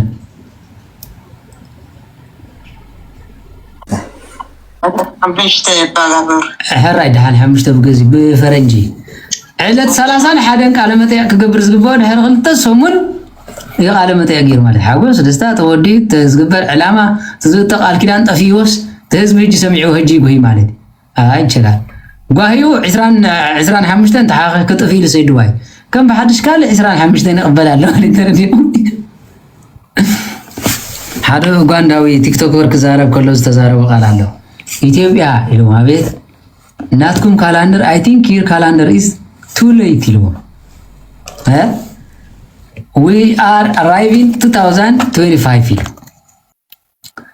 ንስኻትኩም ግን 2017 በጽይኩም ኣለኹም take care please there is covid ተረዲያውኒ 2018 19 ኮቪድ ክመጽእ ስለዝኽእል ተጠንቀቁ ኢሉ ተረዲያውኒ هذا ጊዜ ማለት ኮቪድ ናይ ኢሳያስ አይተወደን በዚህ ኮይኑሲ ሰብ መብጽዑ ዝሐደሰሉ ተስፋ ዝገበረሉ ድሕሪ 2 ሰሙን መጽሓ ተስፋ ተቆርጸላ እንታይ ይባል ተደጋፍ ዝነበረም 2026 በቃ ኢሳያስ ቃል ክዛረቢሞ እስራት ይፈትሑካ አይብልኒ ምክንያቱ ዝተረፉን ተለም ተኣሰሩ ይኽእል ዝኽእል በቃ ኤርፖርት ሰሪሑ ብነፃ ኣተው ክብለና ኢሎም ብዙሕ ተዳልዮም ነይሩ ኣኸለው ቀህም ኢሎም ወፍ فيلم اجهم تسفا يتقرص بقدمو تسفا زلو بينبركم تملكتوا بزي امبار نهميا غناب سعازين تايلو እግዚአብሔር ከበርታعكم እዛ አውዳ አመዚ አድማስ ተባረከ ተቀደሰ ይበረልኩ እግዚአብሔር ታገብረኩም ክባረከኩም እግዚአብሔር ዝባረከልና ዘመን ይምጸልና እቶም ለዋውያን ካህን ሁሉም እቶም ህዝቢ እዛ መዓልት እዚያ ቅድስት ያሞ ስቅበሉ አይትጓዩ እናበሉ አህደዎም ኩሎም ተዝብርማ ነቲ ነገር ዝነገርዎም ቃል ስለዘስተውዓሉ ኩበልዑን ክሰትዩን ነቶም ዘይብሎም ግዲዮም ከዳሉ ክሰድሎምን ዓቢ ሓጎስን ክሕጎሱ ኸዱ ኢሉ ኣብ መጨረሻ ድማ በዓል ዳስ ካምጽኢሉ አቤት በዓል ዳስ ደስ ክብል ተመልከቱ ናይ ሓጎስ ዳስ ካብ ዘይትከል ነውሕ ዘመን ኮይኑ ናይ ሓዘን ካብ ዝበዝሕ ኣብ ኤርትራ ከምዚ ብል በታ ካልይቲ መዓልቲ ናይቲ ወርሒ እቶም ዋናታት ማይ ቤት አቦታት ናይ ተኹል ህዝቢ ምስቶም ካህናትን ለዋውያን ኮይኖም ቃላት ህዝቢ ክምርምሩ ናብ ዝራ ጸሓፍ ተኣከቡ በታ ሻውዒት ወርሒ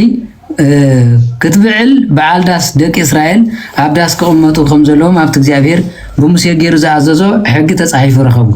ስለዚ ናብ ኩለን ከተማታትን ኣብ ኢየሩሳሌም ናብ እምባ ወጹ እቲ ጽሑፍ ዝብሎ ንምስራሕ ዳስ ጨናፍር ኣውሊዕ ዘይቲ ጨናፍር ኦም ኣውሊዕን መረርን ገይሮም ድማ እንሆ ነዚ ከምጾ ኣወጅ ኢሉ ቀደም ዳስ ብምንታይ ይግበር ነይሩ ብቆጽሊ ሓቀይዶ ስለዚህ ተሃገር ቆጽላ ይረግፍ ነይሩ ለምን ቴንዳ ተምጽሉ ትዛረብ ሰብ ቴንዳ ይቀየር እትሰምዕ ቴንዳ ዝገርመኩም ማለት አዳራሽ የምጽሉ ተዳራሽ ክትዛረብ ከለኻ መስኻ ቃል አይጠቅም ኣብ መጨረሻ ማይክሮፎን ይውስኸሉ ባይዘወይ ንፋስ ዘይተሓወሰ ኣኼባ ህይወት ይብል ኣብ ዕጹብ ገዛ ትገብሮ ተንኮል ጥራይ ክትኣልሞ ትኽእል ኣቦታትና ኣብ እግሪ መቂዕ ኮፍ ኢሎም ኣኼባ ክገብሩ ከለው ነቲ ሕማቁ ንፋስ ይወስዶሞ ጽጽቡቕ ሰሚዖም ይኸዱ ኣብ መጨረሻ ነቲ ኣኼባ ተግባራዊ ይገብርዎ ነይሮም ሎሚ በዳራሽ ደይዛረቡ ሕማቅ ተዛረቡ ታገዛ ዕንክሊል ተጽቡቕ ተዛረቡ ንፋስ አይወስዶኒ ኣብ መጨረሻ ኣብ አዳራሽ ኣኪቦ ከምዚ ኢልና ኢሉ ነቲ ሕማቅ ሒዙ ነታ ክፈት ገዲፉ ይኸይድ ማለት ስለዚ ኣብ ጎልጎል ምእካብ ፍተው ሕማቅ ንፋስ ወሲዱ ጽጽቡቕ እንታይ ይገብሩ ይምጽኦ ቀደም ዓውድ ምንታይ ይኸይድ ነይሩ ኣብ ንፋስ ዘለዎ ነቲ እኽሊ ብብዕራይ ተኺዶሞ ፈይ ፈይ ፈይ ፈይ ምሰብልካ ሓሰሩ ንግፋ ቢሉ እኽሊ የትርፈልካ ሎሚ ከም ምንታይ ዝኽየድ ኣብ ሓደ ሽዕቲ እኽሊ ንባዕሉ ህይወት ዘይብለኹ ማለት በቃ ሆም ይዘረባለ ዘመን ቀደም ክስበኹ ከለዉ ኣብ እግሪ ገረብ ይስበኹሞ لعل لقيتان مدحنا نيس كريستوس زبلا عيبلهم ندم حزبنا بي كنفانهم اسهم حبو زي بالله كلتا حبستن ثلاثه حبستن حمشت حبستن ثلاثه عسان امصونا باي نسنا بتبرخ زبلن نعم ما بتحت زبلو خفولي باريخو ينغو جابو امنتاي برخا صحتو غلغلي لما داراش ناي سبكات يبلي مسعت داراش هو مسبله ولا انت تسبا يردن انتي تبايد بلا بنير انتي مو تقص كاي تحزن انتي كتحزلا ثلاثه معالت خفيلك ناي نهميا تاريخ كافي جنيو قطفوس خل سبيله صبو غير تردي وي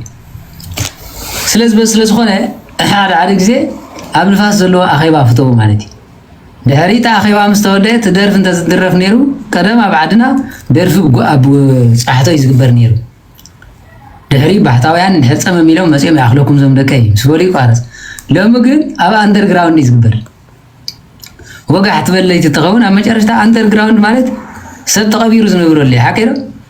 እትደራፍ ሙት እትሳሳዕ ሙት ዝተረፈ ዝሙት ንጽባሐይት ገዛ ክስክስተር ምስ መጻኻ ብሙሉ ናይ ዝሙት አሓው ይጸንሐካ ማለት አዳራሽ ተኸርካ አው ሸቃ ተጸንሐካ አው በልዕም ሰቴ ማይሸኑንኩ ናይ ዝሙት አካላት ይውጸንሐካ شيم تملكت سلازي بزيلو بزلوتهم كامركوز تملس حزبها داسات صريحهم ابداس تقمطو كابزن اياسو ودنوي يجميرو كساعزا مصحفت زيا دك اسرائيل كمز غيرهم ابعلم ايفلطو نبرمو ابي حبس كونلو ميلو እግዚአብሔር አምላክ نو داس تخيلنا ابي حبس نحغسو لزمن يمصلنا ازرا خابتا قداميت معالت جميرو كساع موداتا معالتي معالت مصحف حق املاح انببو شوعات معالت بعال ابعيلو متى سامنيت معالت دما كم تحجز عززو عبي اخي واغبره نمنتاي مصحف كيتردد كان اتنصحت بلو يا هاي تبلون كيتردد خلو تنصح انت لك انت ناول كون صح داي حتى تفلطلي بلك اخلي حكين ها مبزحته بزي تيك توك زلو حتى يقولن سلامتا ما انت فلط حق سلازي يفلط حق زي يفلط حتى يفلطني نا አብሮሚስ ተጻፈ ኮኑ ዚ ብርሃን ዓለም ቅዱስ ጳውሎስ ሕጊ ዳና ኃጢአት ዘፍለተን ነበር ሕግ እንተ ዘይለ ኮይኑ ኃጢአትን ጽድቅን ክፈልጥ አይከልኒ ዝገብሮ ዘሎ ሁሉ አይኮነ አይል እታ ሕጊ አይትብላ አንተ ዘይትብል አንተ ብላ አና ይንፈለጥ ኳን ሰይለ ይخنብር ዝኸል ሓቂር ስለዚህ ሕጊ ኃጢአት ዘፍልጠካ ሕጊ ኸይ ነገር ካ ንሰብ ተነሳሕ ክትብለ ይተኸልኛ ንሳሕን ኃጢአትን ከይፈለጥካ ተነሳሕ እንተ ኢልካ እንታይ ኢልካ ንሳሕ ብለካ ይኸል زغورك يا حتيات وريدني ناي سبا يبلع قلي يبلع حدا عاونا نير مالت انا سيكا تفلت ديلو انا بلكم مخنس عايل وا ناي سب قال سريكا واي وريدني سريقا يفلت قلي يفلت حما بحر زلاتني نساون تنسى حيبلا كل سب زغورايل زوم ترايل ها الدب بولو مالتي انا حما بحر لاتن زبلا ناتي كغدفا يا خمان زدلي نسحلا زي كونس كغدفا مالتي ها زموت يامبر انا ناي سبا يدلي ناي سبا يطمت اي سرق اي حسو سبا يباسي مالي زموت تريات زموت كا غدفا خلي انتم سبات كمزي قال مالي سباين سبيتن كوينو نعنا ينسى انت يلاتو انتي غيرنا زغبركي انت اللي كمبر يخبلا مخنياتو ابزي يجي شكرا لكم سبحا دار ኃጢአት እንታይ ማለት እዩ ቅድም ትነግሮ ሕግ እግዚአብሔር ዘነስሕ እንታይ ማለት እዩ ቅድም ትነግሮ ድሕሪ ንነሳሕ ንብሎ ሰበይቲ ቤተክርስቲያን ውዒላት መጽሞ ንነሳሕ እንታይ ኢላቶ ቅጥርጥራ ጥራይ ዝኽእል እንታይ ስለ ዝገበርኪ 10 ግዜ ንነሳሕ ኢልክኒ ስለምንታይ ንሳሕ የተማሃረን አይፈልጠን ድሕሪ መጨረሻ ንቕረብ ኢለ ኣብኒ እንታይ ኢሎ ኣብ የክምበር ታይዳ ቁርባን እንታይ ምዃኑ ዘይተረድኦ ከመይ ጌርኩ ተቕርብ እዮ ንሳሓ ዘይተረድኦ ቁርባን ዘይተረድኦ قربان كميدي وقربان صبو يمس እግዚአብሔር ገለመለ እዩ አይ ስራ አይ ተሐሰት ራይዙ ስላም አሰሪራ ሐሰይፈለት ይቆርባ መጨረሽታ ሕማ ገበር ወቆሪብ ካላስ ከም ዝገርካ ይሄ ቁርባን ዘይፈቱ ሞዚ ዳሞ ስራሕና ንዕለ እንዲهم ይገርካ ትከልከለኒ ንበርፉ ቁርባን ማለት ስጋ ይዝበልዕ ደመ ይሰተና ይዘላለም ህይወት አለው አነ ሙሱን ስም ሳይዝ ነበር ምስ እግዚአብሔር ክትነብር ይልካ ትገብሮ ስጋኻ ስጋ እግዚአብሔር حلنا እግዚአብሔር عينها عين እግዚአብሔር አፍካ አፍ እግዚአብሔር ክትገብሩ ኢልካ ንቅድስና ተቀመሉ ናይ ዘላለም ማህተብ ዳር ዘይ ተረዲው ኮይኑ ግን ብድፍረት አይተውስሉ ይረዳ ቀደም ስለዚህ ከም ስለዝብል ኣብ መጨረሻ ይተሰማምዑን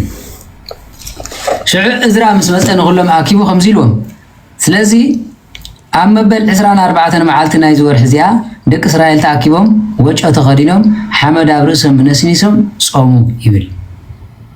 ስለምንታይ መጽሓፍ ተረዲዎም ጾም ማለት እንታይ ምዃኑ ነህምያ ኣብ ስደት ዝጾመጾም ሕጂ ንሶም ግን መጽሓፍ መሰንበቡ እዮም ጾሙ ዘለዉ ዘይፈልጥ ሰብ ተኮይኑ ጾም ኣይትበሎ ስገድ ኣይትበሎ ጸሊ ይትበሎ ጸሎት እንታይ ማለት እዩ እንታይ ኢልካ ይጽለ ስግዳ እንታይ ማለት እዩ ካብ ምንታይ የድህን መሃረቅድም ቀፂሉ ከምዚ ይብል ዘር እስራኤል ካብ ኩሎም ደቂ ጓኖት ተፈልዩ ደው ኢሎም ድማ ብኃጢአት ብበደል ኣቦታቶም ተናዘዙ ብኃጢአቶም ይብል ብኃጢአት መኒ ብኃጢአት ኣቦታቶም ተናዘዙ ምኽንያቱ ነህምያ ብኃጢአት ኣቦታቱ ብበደል እስራኤል ንዓይ ቅረበለ ለይከ ክንደዎም ኢልን እዩ ስለዚህ ብኃጢአት ኣቦታትና እዎ ኣሕዋተይ ኤርትራውያን ክንሳሕ ይግበአና እዩ ኃጢአት ኣብ ኩሉ ግዛይ ኃጢአት ሰራየ ኃጢአት ሓማሴን ኣሎ ኃጢአት አንሰባ ካልኦት ኳ ብዙሕ ዝዛረቡ ይርአናን ኃጢአት ጋሽ ባርካ ሰንሒት ገለመለኳ ከዘራረቡ ክፈኻኸሩ እዩ ንሰምዖምን ኃጢአት ኣሎ ብታ ሃገር ዘይንቀል ጽልይ ተንኮልን ኣሎ እንታይ ዝብል ማለት ምዚኦም ከይትዋሰቡ ሓቀዶ የለን ኣለኮ ትክብ ውዒልካ እዚ ኃጢአት ኣቦታትና እዩ ግብሪ ቦታትና ይኽፋት ኣቦታትና እዩ ንሕና እንታይ ንፈልጦ ንሕና ንኤርትራ ንፈልጣ 6 ዞባ ከለዋ እያ ደቡብ ሰሜን ምብራቅ ምዕራብ ጋሽ ባርካ ሰሜናዊ ደቡባዊ ቀይሕ ባህሪ ተባሂላ ከለያ ኣቦታትና ግን ዝፀርዎ ክፉዕ ኃጢአት ኣለዎም ብሙሉእ ብመጽሓፍ በቦታት ብታሪክ ተዝነግረኩም ነይረ ምሰንበድኩም ነይርኩም ምሰንበድኩም ገሊኦም መውስቦ ከይንዋሰብ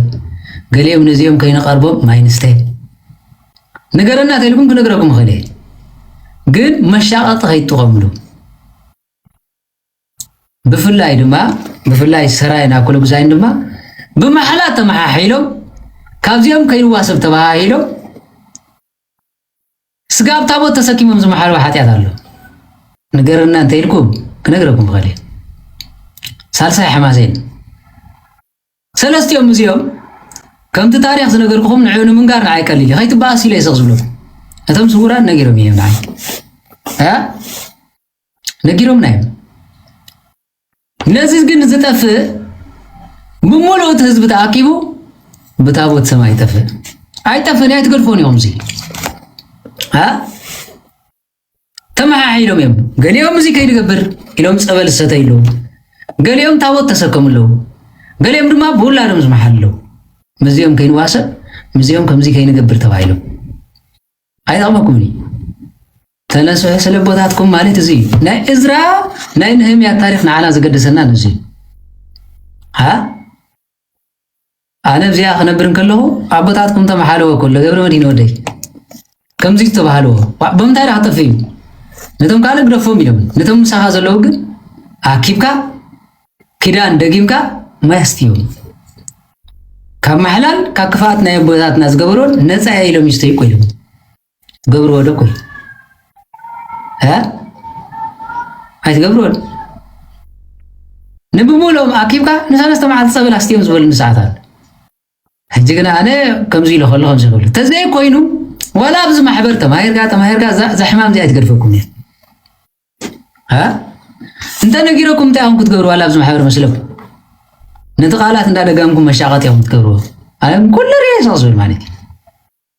እቲ ታቦት ሰማይ ዝመፀ ንዕርቂ እዩ ንበረኸት እዩ ድሓር ድማ ንዓለም ከይተረፈ ሓጢአቶም ዝድምስስ እዩ ነይሩ እቲ በረኸት ዝመፅእ ንዑ ንትውልድኹም መባረኺ መቐደስ እዩ ግን ንሱ እንታይ ዝደሊ ማለት ኣጋንንት ወይ ኢሎም ዘይወፅሉ እዩ ዝደሊ ፈዓብዩ መሓላ ኣቦኻ ዘለካ መዓት መርገምስ እንታይ ይብላ ኣለኹ ኢልኩም እዮም ኣሎ ኣቦታትና ተባሂሎም ተራገሙሉ ኣሎ ቦታ ክነግረኩም ይኽእል እቶም ሰባት ክነግረኩም ይኽእል ክንደይ ዓመት ገይሩ ክነግረኩም ይኽእል ኣይ ብጥቕልሉ ጥራይ ንገረና እንተይልኩም ግን ከይተነገርኩም ከም ዝተይለኩም ይገድፈኩም ዶ ትባህሪ ኣይገድፍኒ ድምፂ ውል ማለት ክነግሩኒ ከለው ወለት ለኩም ከምዚ ኢለ ተደንጽ ማለት ከምዚ ኢልካ ከይመሓሓል ማለት ንጽባሕት ሞት ወዲ 60 ዓመት ን100 ዓመት ከም እስራኤላውያ ካብ ደምና እዚ ነፃሄ ደምና ደቅናን ይኹን ኢሎም ዝገበርዎ ክትመሓሓለሉ ሲ ሸም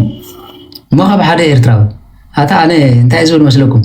ቶም ኢዶም ተሓፀቦም ጎይታ ዝሰቐሉን ኣብታ ምድረ ጋዚት ነይሮም ከይኮኑ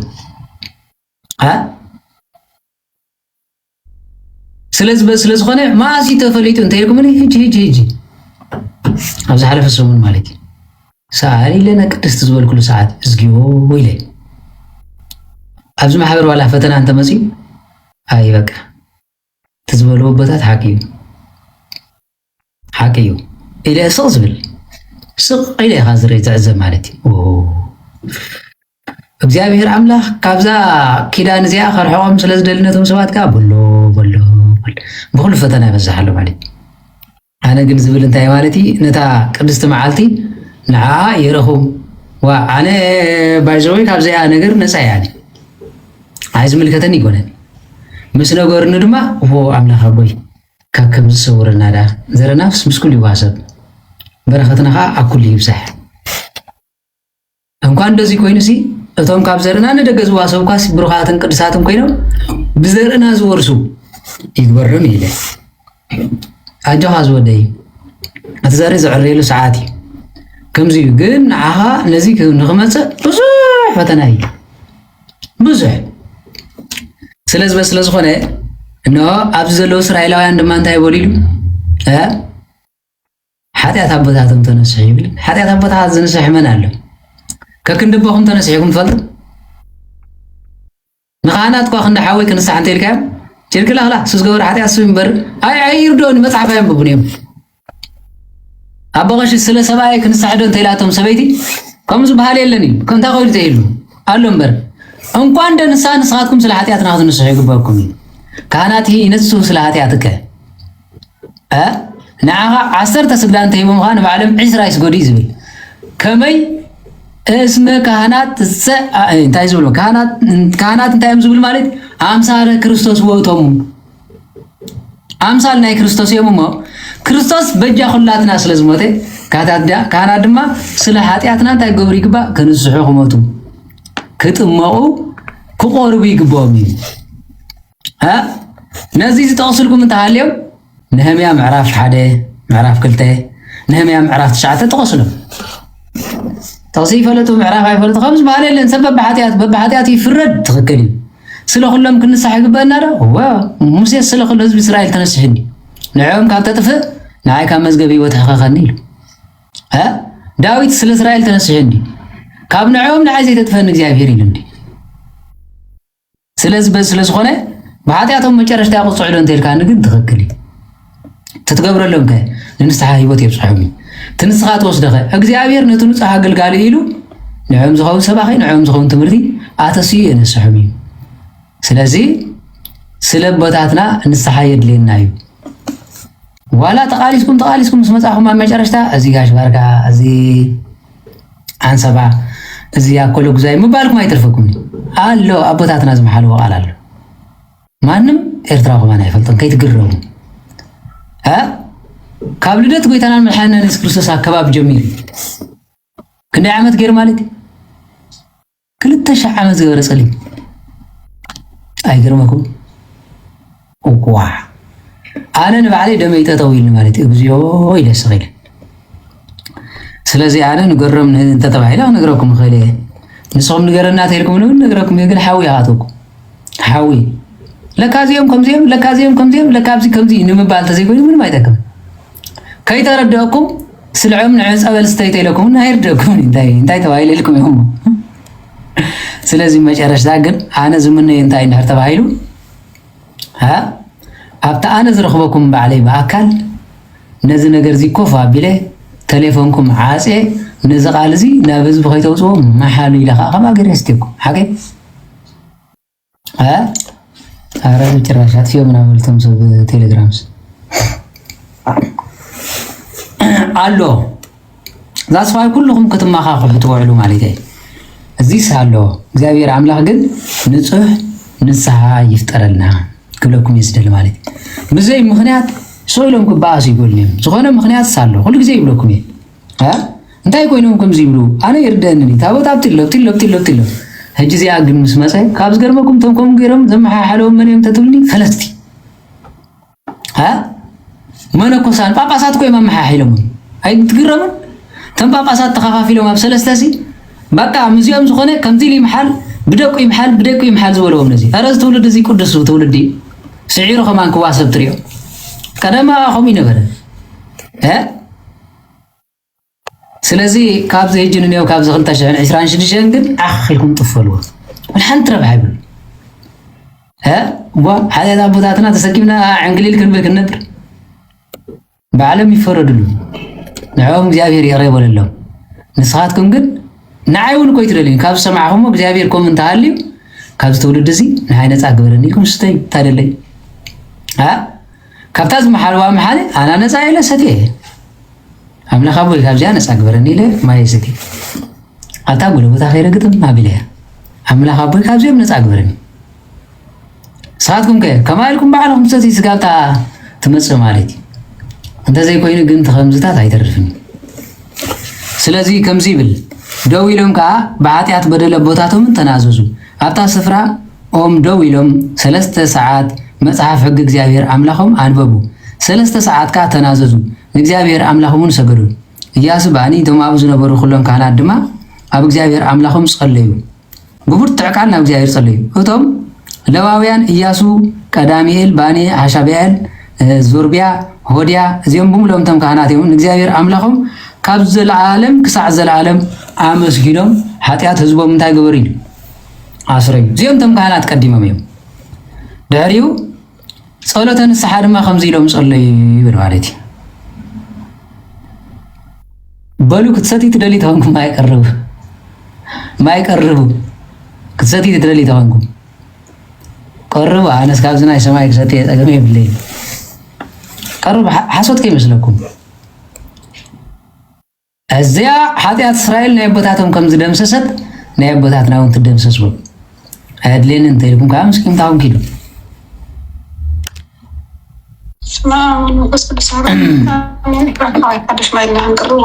ማይ ቀዳሕ ቢልኩም ቀርቡ ተደሊኹም ፀበል ቀርቡ ፀበል ማይ ምግቢ ስለ ዝበልዓኹም ማለት እዩ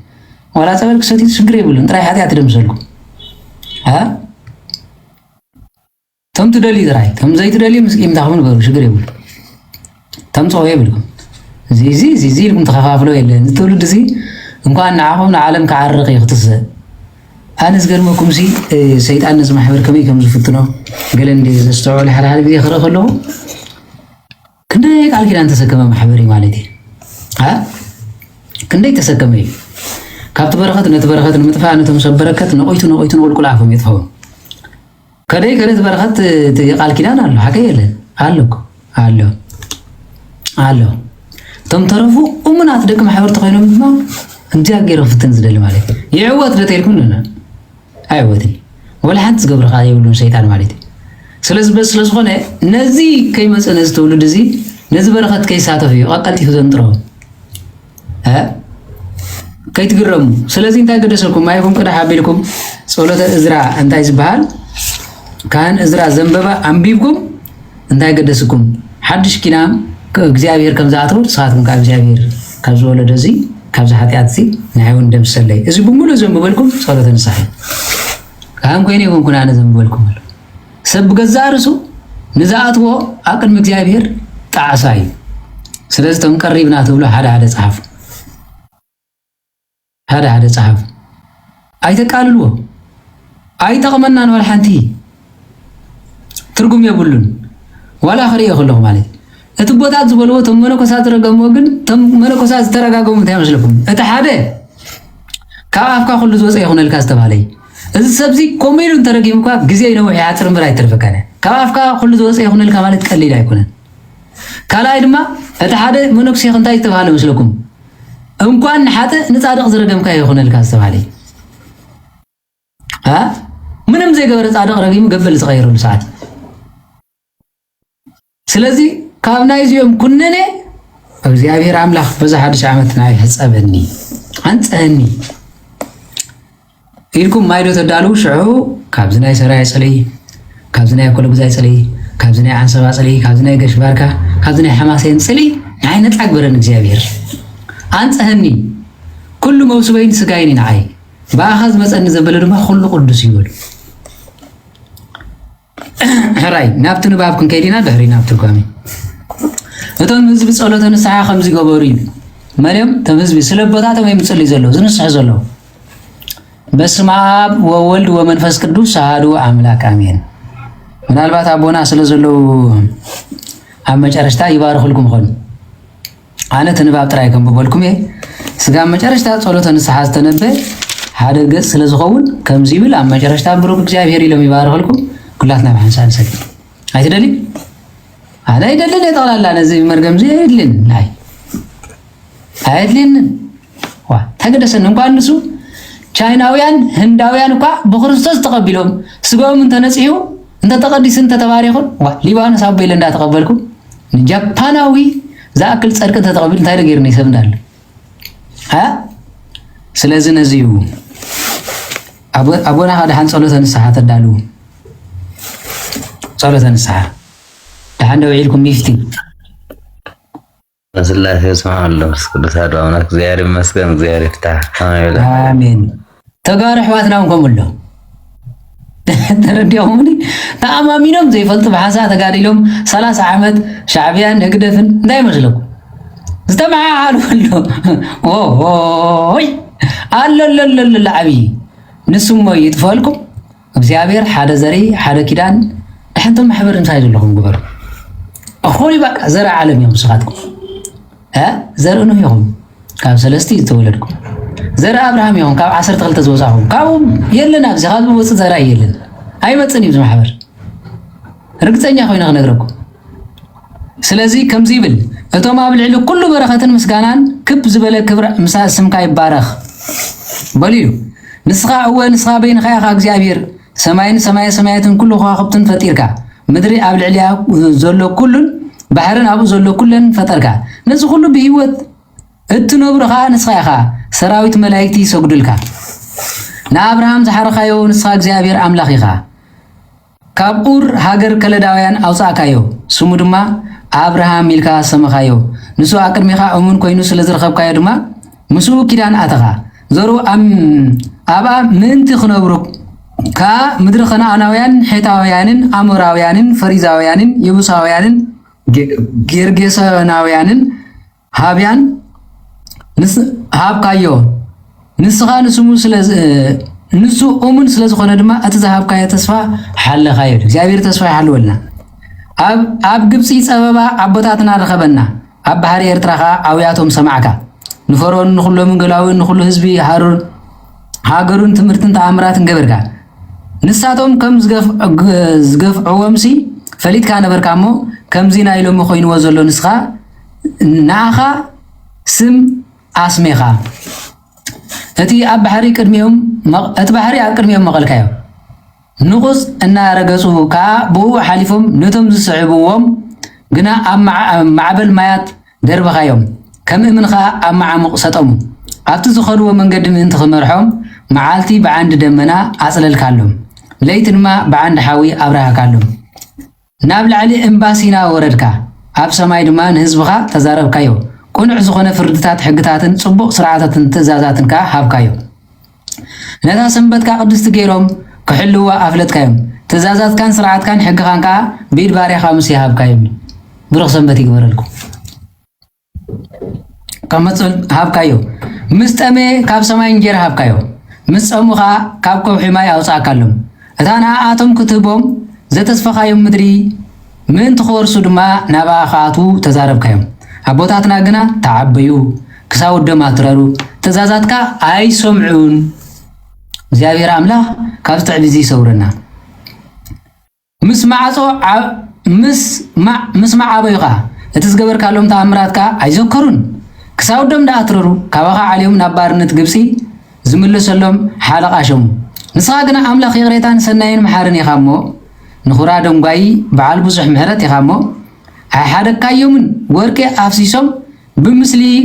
ብተይ ጣዖት ገበሩ እቲ ካብ ምድሪ ግብፂ ዘውፃእና እዚዩ ምስበሉ ድማ ኣዝዮም ኣኾረይኻ ኣይገርመኩም ንስኻግና ብብዝሕ ምሕረትካ ዓበረኻ ኣይሓደግካዮምን እግዚአብሔር ኣብ ስደትና ይሕደገና እቲ ብመዓልቲ መንገዲ ዝመርሖም ዝነበረ ዓምዲ ደመና ብለይትኻ ዝኸድሉ መንገዲ ዘብርሃሎም ዝነበረ ዓንዲ ሓዊ ካብኣቶም ኣይረሓቐን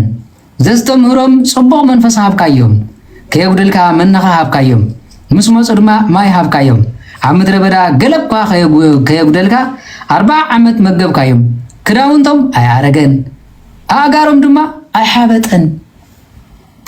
መንግስታትን ሃገራትን ሰዓሩ ነተን ኣብ ዙርዮም ዝነበሩ ዓድታትካ ርስት ጌርካ ሃብካዮም ንጉስ ይሆን ዝገዛ ሃገር ሕሻቦን ንጉስ ኦግን ዝገዛ ባሳንን ወረሱ ንደቆም ከም ከዋኽብቲ ሰማይ ኣብዛሕካዮ ካብታ ነቦታቶም ዝኣትውዋ ኮርስዋ ዘተስፋኻዮም ምድሪ ድማ ኣእትኻዮም እቶም ደቀም ከዓ ነታ ሃገር ኣትዮም ወረስዋ ነቶም ኣብታ ሃገር ዝነብሩዋ ከነኣናውያን ኣብ ቅድሚኦም ኣጥፊካዮም ንነገስታትን ህዝብታትን ነታ ሃገር ዝደልዩ ዝገብርዎ ድማ ኣብ ኢዶም ኣሕሊፍካ ሃብካዮም ህዝብኻ ዝተዓረዳ ከተማታት ፈረዩ ምድሪ ሓዙ ኩሉ ጽቡቕ ነገር ዝመልአ ኣባይትን ዝተኳዓተ ሓጽብታትን ወይንን ኣዋልዕን ብብዝሒ ፈረዩ ኣእዋም ድማ ወረሱ እሞ በታ ዓብዪ ልውሃትካ በልዑን ጸገቡን ሰውሕን ተሐጎስን ንሳቶም ግና ኣብዮም ካባኻ ዓለው ንሕግኻ ድማ ንድሕርዮም ደርበይዎ ነቶም ናባኻ ዝምለሱ ዝመዓድካዮም ነቢያት ቀተልዎም ንኣኻ እውን ደጋጊሞም ጸረፉኻ ስለዚ ናብ ኢድ ጸላእቶም ኣሕሊፍካ ሃብካዮም ንሳቶም ከዓ ኣጨንቕዎ ብግዜ ጸበቦም ግና ናባኻ ኣወዩ ንስኻ ድማ ካብ ሰማይ ሰሚዕካ ከምቲ ብብዝሕ ምሕረትካ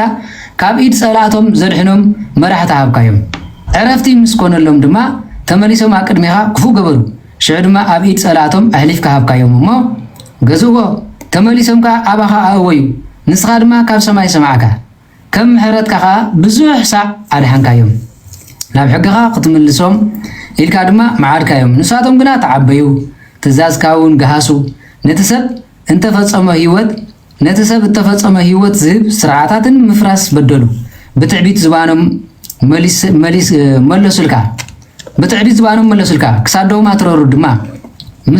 ክሳውዶም ኣትረሮም ምስማዕ ኣበዩ ብዙሕ ዓመታት ድማ ተዓገስካዮም ነቢያትካ መንፈስካ ኣሕደርካሎም ንሳቶም ከዓ መዓድዎም ህዝብኻ ግና ኣእዛኖም ኣጽመሙ ሽዑ ናብ ኢድ ካልኦት ሃገራት ኣሕሊፍካ ሃብካዮም ግና ከንስኻ ምሕረትካ ዓብዪ ስለ ዝኾነ ፈጺምካ ኣየጥፋእካዮምን ከምኡውን ኣይሓደግካዮምን ንስኻ ልውሃን መሓርን ልህሩህ ኣምላኽ ኢኻ እሞ ሕጂ ድማ ኦ ኣምላኽ ኪዳን ምሕረትን እትሕሉ ዓብይን ብርቱዕን እትፍርህን ኣምላኽ ነቲ ንኣናን ንነገስታትን ንሕልቁን ንኻህናትን ነቦታትናን ንኩሉ ህዝብኻን ካብ ዘመን ነገስታት ኣሶር ጀሚሩ ክሳዕ ሎሚ መዓልቲ ረኸበና መከራ ንእሽቶ ኮይኑ ኣይረኣኻ ንስኻ በቲ ኣባና ዝመፀ ኩሉ ጻድቕ ኢኻ ንሕና በደልና እምበር ንስኻስ በቲ ዝገበርካዮ ቁኑዕ ፈራዳ ኣምላኽ ኢኻ ነገስታትን ሓላቁን ካህናትን ኣቦታትናን ሕግኻ ኣይሓለውን ኣብ ትእዛዝካ ኣብቲ ዘስማዕካሎም ኣየድሃቡን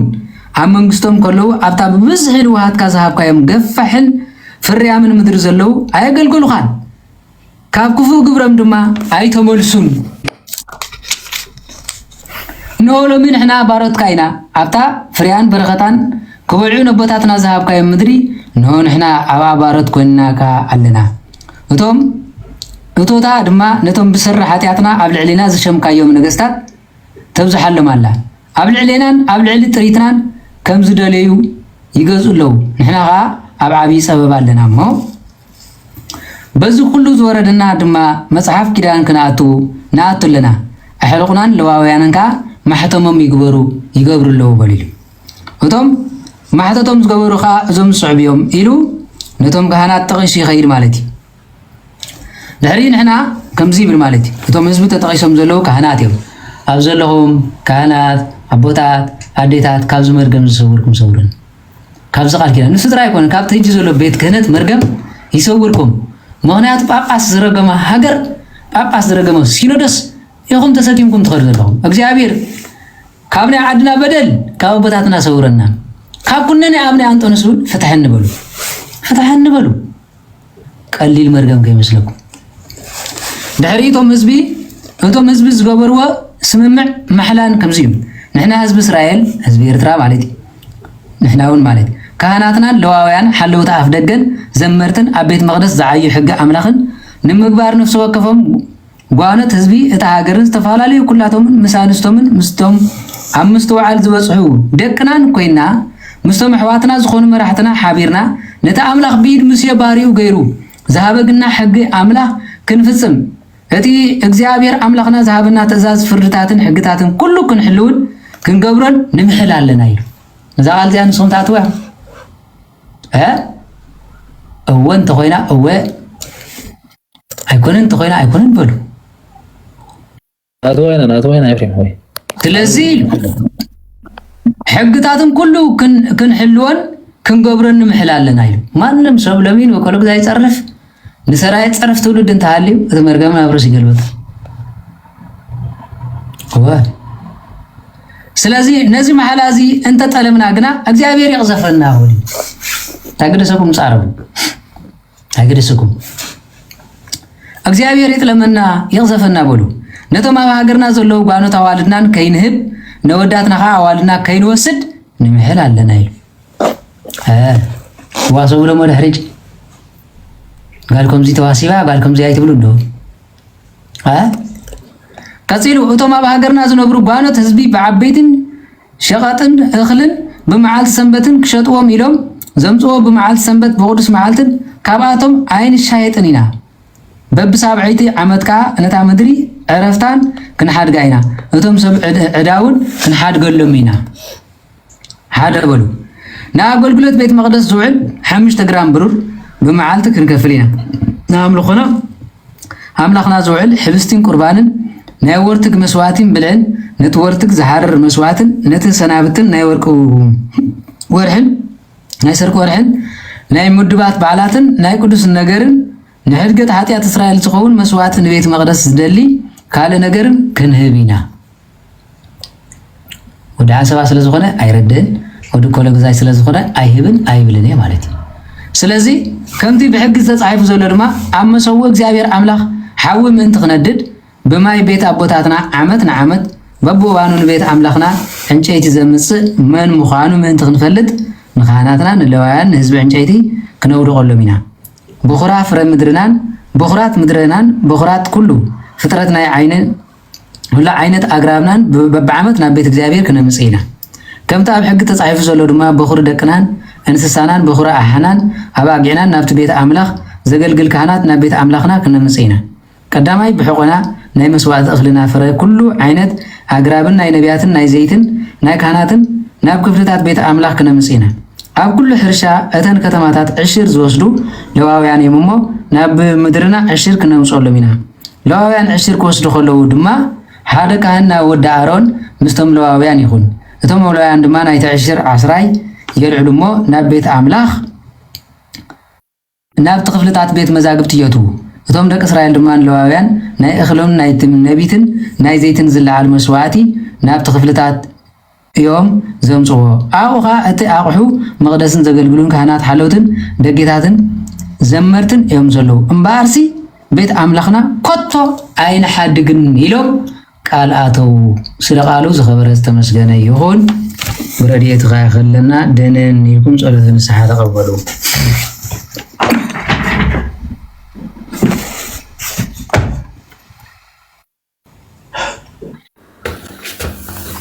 በስመ አብ ወወልድ ወመንፈስ ቅዱስ አሐዱ አምላክ በቅድስት ሥላሴ ዘአምን ወትማፀን ክህደ ከሰይጣን በቅድመ ዛቲ ቅድስት ቤተ ክርስቲያን እንተ ተስመየ ማርያም ጽዮን ለዓለም ዓለም ጸሎተ ንስሐ እግዚኦ ኢየሱስ ክርስቶስ ወልደ ዋሕድ ቃለ እግዚአብሔር አብ ዘበተከምኔነ ኩሎ ማይሰራ ኃጣውኢነ በሕማማቴ ከማያዊት ወመድኃኒት ዘነፋይከ ወዘገጸ አርዳኢከ ቅዱሳን ወላይካኒከ ንጹሐን በትቤሎሙ ንስኡ መንፈሰ ቅዱሰ ለእለ ኀደግሙ ኃጢአተ ይታደግሎሙ ወለእለ ኀደግሙ ኃጢአተ ይታደግሎሙ አንተ ኦ እግዚኦ ይእዜኒ ጸግወከ ግብረ ክህነት ለላይካኒከ ንጹሐን ለእለ ይገብሩ ግብረ ክህነት ኩሎ ጊዜ በቤተ ክርስቲያንከ ቅድስት ከመ ይህድጉ ኃጢአተ በዲበ ምድር የሰሩ ወይፍቱ ኩሎ ማይሰራ አመፃ ወይዜንከ አይሆነ ስለሆነ ሐሰስምና ሂሩትከ ወመፍቀሬ ሰብ በእንተሉ አግብርቲከ ወአይማቲከ አበዌ ወአሃዌ ወእንቲአየ አነ ገብርከ ድኩም ወበእንተ እላድነኑ አርስቲሆሙ ቅድመ መስዋዕከ ቅዱስ ጽሕ ለነ ፍኖተ ምሕረትከ ብትኩሎ ማእሰረ ኃጣውኢነ በሕማማቲከ ለማበሱ ለከ እግዚኦ በአእምሮ አው ዘእንበለ አእምሮ አው በጽልሁ አው በከይልብ አው በገቢረ ኃጢአት አው በተናግሮ አው በናእሰ ልብ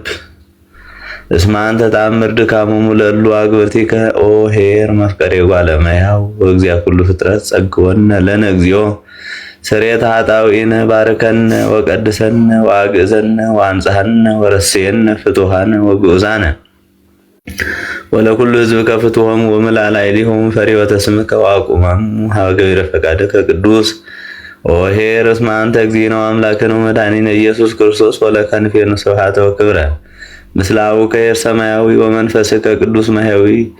ዘሪ ምስሌከ ይእዜን ወዘልፈን ወለዓለመ ዓለም አግብርቲከ ለተልእኩ በዛቲ ዕለት ቀሲሳን ወዲያቆናት ካህናት ወኩሉ ሕዝብ ወምስኪን ፍቱሐነ ወግዑዛነ ወንጹሐነ እምአፈ ስሉስ ቅዱስ አብ ወወልድ ወመንፈስ ቅዱስ ወማፈ ቤተ ክርስቲያን ቅዱስ ጉባኤን ሐዋርያት ወማፈ 15 ነቢያት ወማፈ 12 ሐዋርያት ወማፈ 72 አርድእት ላይካን ወማፈ ነቢያዊ መለኮት ማርቆስ ወንጌላዊ ሐዋርያው ሰማዕት ወማፈ ሊቀ ጳጳስ ቅዱስ ሳዊሮስ ወቅዱስ ዲዮስቆሮስ ወቅዱስ አትናቴዎስ ወቅዱስ ዮሐንስ አፈወርቅ ወቅዱስ ቄርሎስ ወቅዱስ ጎርጎርዮስ ወቅዱስ ባስልዮስ ወማፈ 318 ርቱዓነ ሃይማኖት ለተጋቡ በኒቅያ ላውግዘት አርዮስ ወማፈ 150 ለተጋቡ በሀገረ ቁስጥንጥንያ ላውግዘተ መቅዶንዮስ ወማፈ ክልኤቱ ምዕት ለተጋቡ በኤፌሶን ላውግዘተ ንስጥሮስ ወማፈ ሊቀ ጳጳስ ወማፈ ዚአይ ኃጥእ ወነዳይ ወምስኪን ይኩኑ ፍቱሐነ ወግዑዛነ ወማፈ ለእግዝእትነ ቅድስት ድንግል በክልኤ ማርያም ወላዲተ አምላክ ሀዳስ መናምስ መብሩክ ወሙሉ ስብሐተ ስምከ ቅዱስ ኦ ስሉስ ቅዱስ አብ ወወልድ ወመንፈስ ቅዱስ ይእዜኒ ወዘልፈኒ ወለዓለመ ዓለም ሰላም ለኪ ዘንሰግድ ለኪ ማርያም መናስተበቋኪ ማርያናዊተ ማኅፀነኪ በእንታና ሚኪ ወያቂማዊኪ ማህበሬን እንግልባሪኪ ጸሎተ እግዝእትነ ማርያም ድንግል ወላዲተ አምላክ ታቢዮን ሴለ እግዚአብሔር ወተታሰይ መንፈስኪ በአምላኪ ወመድኃኒ እስመሬ ማማላመቱን አሁን ይዘስ ያሰበጽኒ ኩሉ ትውልድ እስመ ገብረ ሊተ ኃይል አብያተ ወቅዱስ ስሙ ሳሂሉኒ ለትውልድ ለፈርህዎ ገብረ ኃይለ በመዝራቱ ወዘርቦም ለሊያቢልና ልቦም ለሰተም ለኃያላን መናብርቲሆም አይቤም ለትሑታን ወአዝጎም በረከት ለርህዋን ወተወክፎ ለእስራኤል ቁሌሁ ወተዘከረ ሳይሉ ዘይቤሎም ለአዊነ ለአብርሃም ወለዘሩ እስከ ለዓለም ሰላም ለኪ ዘንሰግድ ለኪ ማርያም ምን አስተበቋኪ ማርያናዊተ ማኅፀነኪ በእንታናሚኪ ወያቂማዊኪ ማህበሬን የምንግባሪኪ ጸሎተ እግዝእትነ ማርያም ድንግል ወላዲተ አምላክ ተአቢዮ ነፍሴ ለእግዚአብሔር ወትታሰይ መንፈሴ በአምላኪ ወመድኃኒ እስመ ርእየ ሕማማ ላመቱ ነሆም ይእዜሰ ያስተበጽኡኒ ኩሉ ትውልድ እስመ ገብረ ሊተ ኃይለ አብያተ ወቅዱስ ስሙ ሳሂሉኒ ለትውልደ ትውልድ ለሊፈርህዎ ገብረ ኃይለ በመዝራቱ ወዘርቦም ለሊያቢልና ልቦም ነሰቶም ለኃያላን መናብርቲሆም አይቤም ለትሑታን ወአዝጎም በረከት ለርሁባን ወተወክፎ ለእስራኤል ቁሌሁ ወተዘከረ ሳሂሉ ዘይቤሎም ለአበዊነ ለአብርሃም ወለዘሩ እስከ ለዓለም ሰላም ለኪ ዘንሰግድ ለኪ ማርያም ምን አስተበቋኪ ማርያናዊተ ማኅፀነኪ በእንታናሚኪ ወያቂማዊኪ ማህበሬን የምንግባሪኪ ጸሎተ እግዝእትነ ማርያም ድንግል ወላዲተ አምላክ ታቢዮ ነፍሴ ለእግዚአብሔር ወትታሰይ መንፈሴ በአምላኪ ወመድኃኒ እስመ ርእየ ሕማማ ላመቱ ነሆም ይእዜሰ ያስተበጽኡኒ ኩሉ ትውልድ እስመ ገብረ ሊተ ኃይለ አብያተ ወቅዱስ ስሙ ሳሂሉኒ ለትውልደ ትውልድ ለሊፈርህዎ ገብረ ኃይለ በመዝራቱ ወዘርቦም ለሊያቢልና ልቦም ነሰቶም ለኃያላን መናብርቲሆም አይቤም ለትሑታን ወአዝጎም በረከት ለርሁባን ወተወክፎ ለእስራኤል ቁሌሁ ወተዘከረ ሳሂሉ ዘይቤሎም ለአበዊነ ለአብርሃም ወለዘሩ እስከ ለዓለም ማርያም ንጽሕት ድንግል ወላዲተ አምላክ ማምንት ሰአሊተ ምሕረት ለወልደ ሰብእ ትስረይ ኃጢአተነ ሰአሊ ለነ ሀበ ክርስቶስ ወልድኪ ይስረይ ኃጢአተነ ሰአሊ ለነ ቅድስት አቁራሪተ መዓት መራገ ጸሎት ሰዋስወ ብርሃን መዝገበ ረድኤት እመቤታችን ቅድስት ድንግል ማርያም አባ ሕርያቆስ ቅዱስ ኤፍሬም ነበላየ ሰብእ ነቢያትን ሐዋርያት ጻድቃን ሰማዕታት ተለመነት ሁሉና ትለመነና ኃይለ አጋንንት ይርሐቀልና ጸሎተን ህምያዝ ተቀበለ እግዚአብሔር ጸሎትና ልመናና አስተብቆትና ስግደትና መጽዋዕትና ጾምና ጸሎትና ልመናና ሁሉ ተቀቢሉና ኃጢአት መደምሰስን መንግስተ ሰማያት መውረስ ይገበረልና ዓለም በሙሉ ምድር በሰፊ ይምሐረልና እግዚአብሔር አምላክ በበረሃቱ በረድኤቱ ይፈለየና ነቢያትን በትንቢት ሐዋርያትን በስብከት መላእክትን በጥራ ሐዋርያም ዘጥና ዳናን በምግባር በጾም በጸሎት በፍቅር በሐድነት በሰላም ይጽናና በፈጸምታና ይምሕረልና ዘዳለና የዛወረውና የሁሉ እግዚአብሔር አምላክ ፈውሰ ሥጋ ፈውሰ ነፍስ ድሕነተ ሥጋ ድሕነተ ነፍስ ነረኸወሉ ይግበረና እግዚአብሔር ተባረከ ተቀደሰ መዓልት ዘዋዕለት ተባረከ ተቀደሰ ለይቲ ይሕድረና አቡነ ዘበሰማያት አሜን። አቡነ ዘበሰማያት ይትቀደስ ስምከ ትምጻእ መንግሥትከ ወይኩን ፈቃድከ በከመ በሰማይ ከማሁ በምድር ሲሳየነ ዘለለዕለትነ ሀበነ ዮም ህድግ ለነ አበሳነ ወጌጋየነ ከመ ንሕነኒ ንህድግ ለዘአበሰ ለነ ኢታብአነ እግዚኦ ውስተ መንሱት አላ አድኅነነ ወባልሐነ እምኩሉ እኩይ እስመ ዚአከ ይእቲ መንግሥት ኃይል ወስብሐት ለዓለመ ዓለም በሰላመ ቅዱስ ገብርኤል መልአክ ወእግዝእትየ ማርያም ሰላም ለኪ ድንግል በሊናኪ ወድንግል በሥጋኪ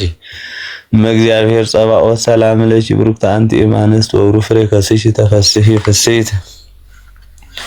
ኦ ምልዕተ ጸጋ እግዚአብሔር ምስሌኪ ሰአሊ ወጸልዪ ለነ ምህረተ ሀበ ፍቁር ወልድኪ ኢየሱስ ክርስቶስ ከመ ይስረይ ለነ ኃጣውኢነ ተማኅፀነ ብኪ ብሩክ እግዚአብሔር አብ ኀዜ ኩሉ ዓለም አምላክነ ወብሩክ ወልድ ዋሕድ እግዚእነ ኢየሱስ ክርስቶስ መድኃኒነ ወብሩክ መንፈስ ቅዱስ ጰራቅሊጦስ መጽኒ ወመንጽሔ ኩልነ ብሩክ እግዚአብሔር አብ ኀዜ ኩሉ ዓለም አምላክነ ወብሩክ ወልድ ዋሕድ እግዚእነ ኢየሱስ ክርስቶስ መድኃኒነ ወብሩክ መንፈስ ቅዱስ ጰራቅሊጦስ መጽንዒ ወመንጽሔ ኩልነ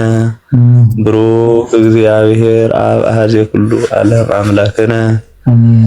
ወብሩክ ወልድ ዋሕድ እግዚእነ ኢየሱስ ክርስቶስ መድኃኒነ ወብሩክ መንፈስ ቅዱስ ጰራቅሊጦስ መጽንዒ ወመንጽሔ ኩልነ ስብሐት ወክብር ለስሉስ ቅዱስ ይደሉ አብ ወወልድ ወመንፈስ ቅዱስ ስሉስ ርጉ ለይእዜኒ ወዘልፈኒ ወለዓለመ ዓለም ኩኑ ፍቱሐን ወንጹሐን ይረስየኒ ወይረሲክሙ ድልዋነ ለመንግሥተ ሰማያት የማረነ ክርስቶስ ነው ለአሰርተ የማረነ ክርስቶስ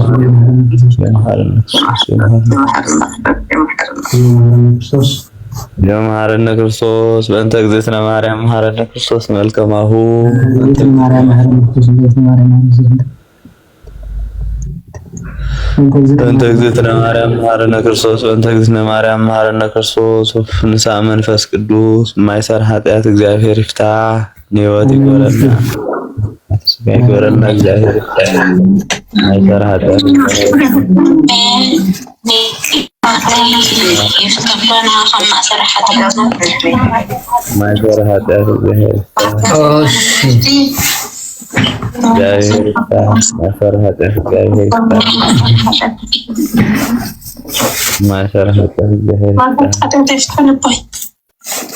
የማይሰራ ኃጢአት ዘዳለኹሞ ከምዚያ ጌርኩም ዶ ተኸፍትዋ ያለኹምን እግዚአብሔር በቦታትና ካብ ዝመፀና መርገምን መሕላን ክፉእ ሓጢአትን ይቅረበለልና ኢልኩም እታ ማይኩም ስተዩ ኣነ ካጋጣሚ ፀበል የዳልየ ማለት እየ ሽዑ ምሰተኹም ዕድል ትብሉ ተደልዮም በስመ አብ ወወልድ ወመንፈስ ቅዱስ አሐዱ አምላክ ንሕና ካብ ዘይንፈልጦ ኣቦታትና ካብ ዝተወጋገበዝሉ ከም ማሕላ ካብ ዝተማሓሕሉ ሓጢአት እግዚአብሔር ነፃ ግበረኒ አንፀህኒ ቀድሰኒ ባርኸኒ አሜን።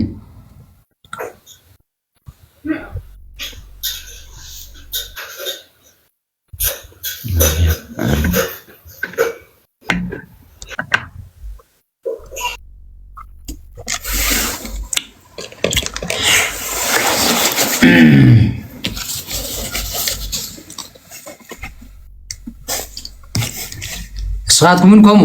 እግዚአብሔር አምላክ ነፃ ግበረና ብዘይንፈልጣ ሓጢአት አቦታትና ይትእሰረና በሉ ከፊትኩም ቶም ሰብ ቴሌግራም በሉ እንታይ ዘይትፈልጦ መዓት ኣሲርና እንዳልና ፀኒሕና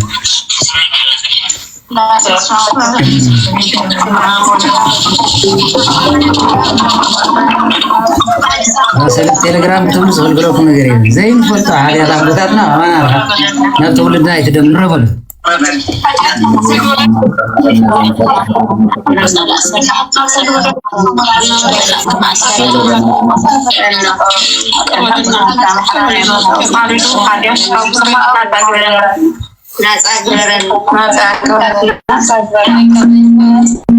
ሰቲኻ ይዕልል ዝበሃል ሰቲኻ ይዕልል ዝበሃል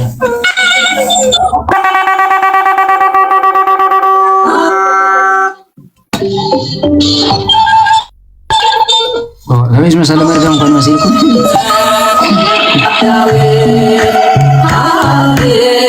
بقولوا قليل يمسلكم غنم كعطراي بيني سمعكم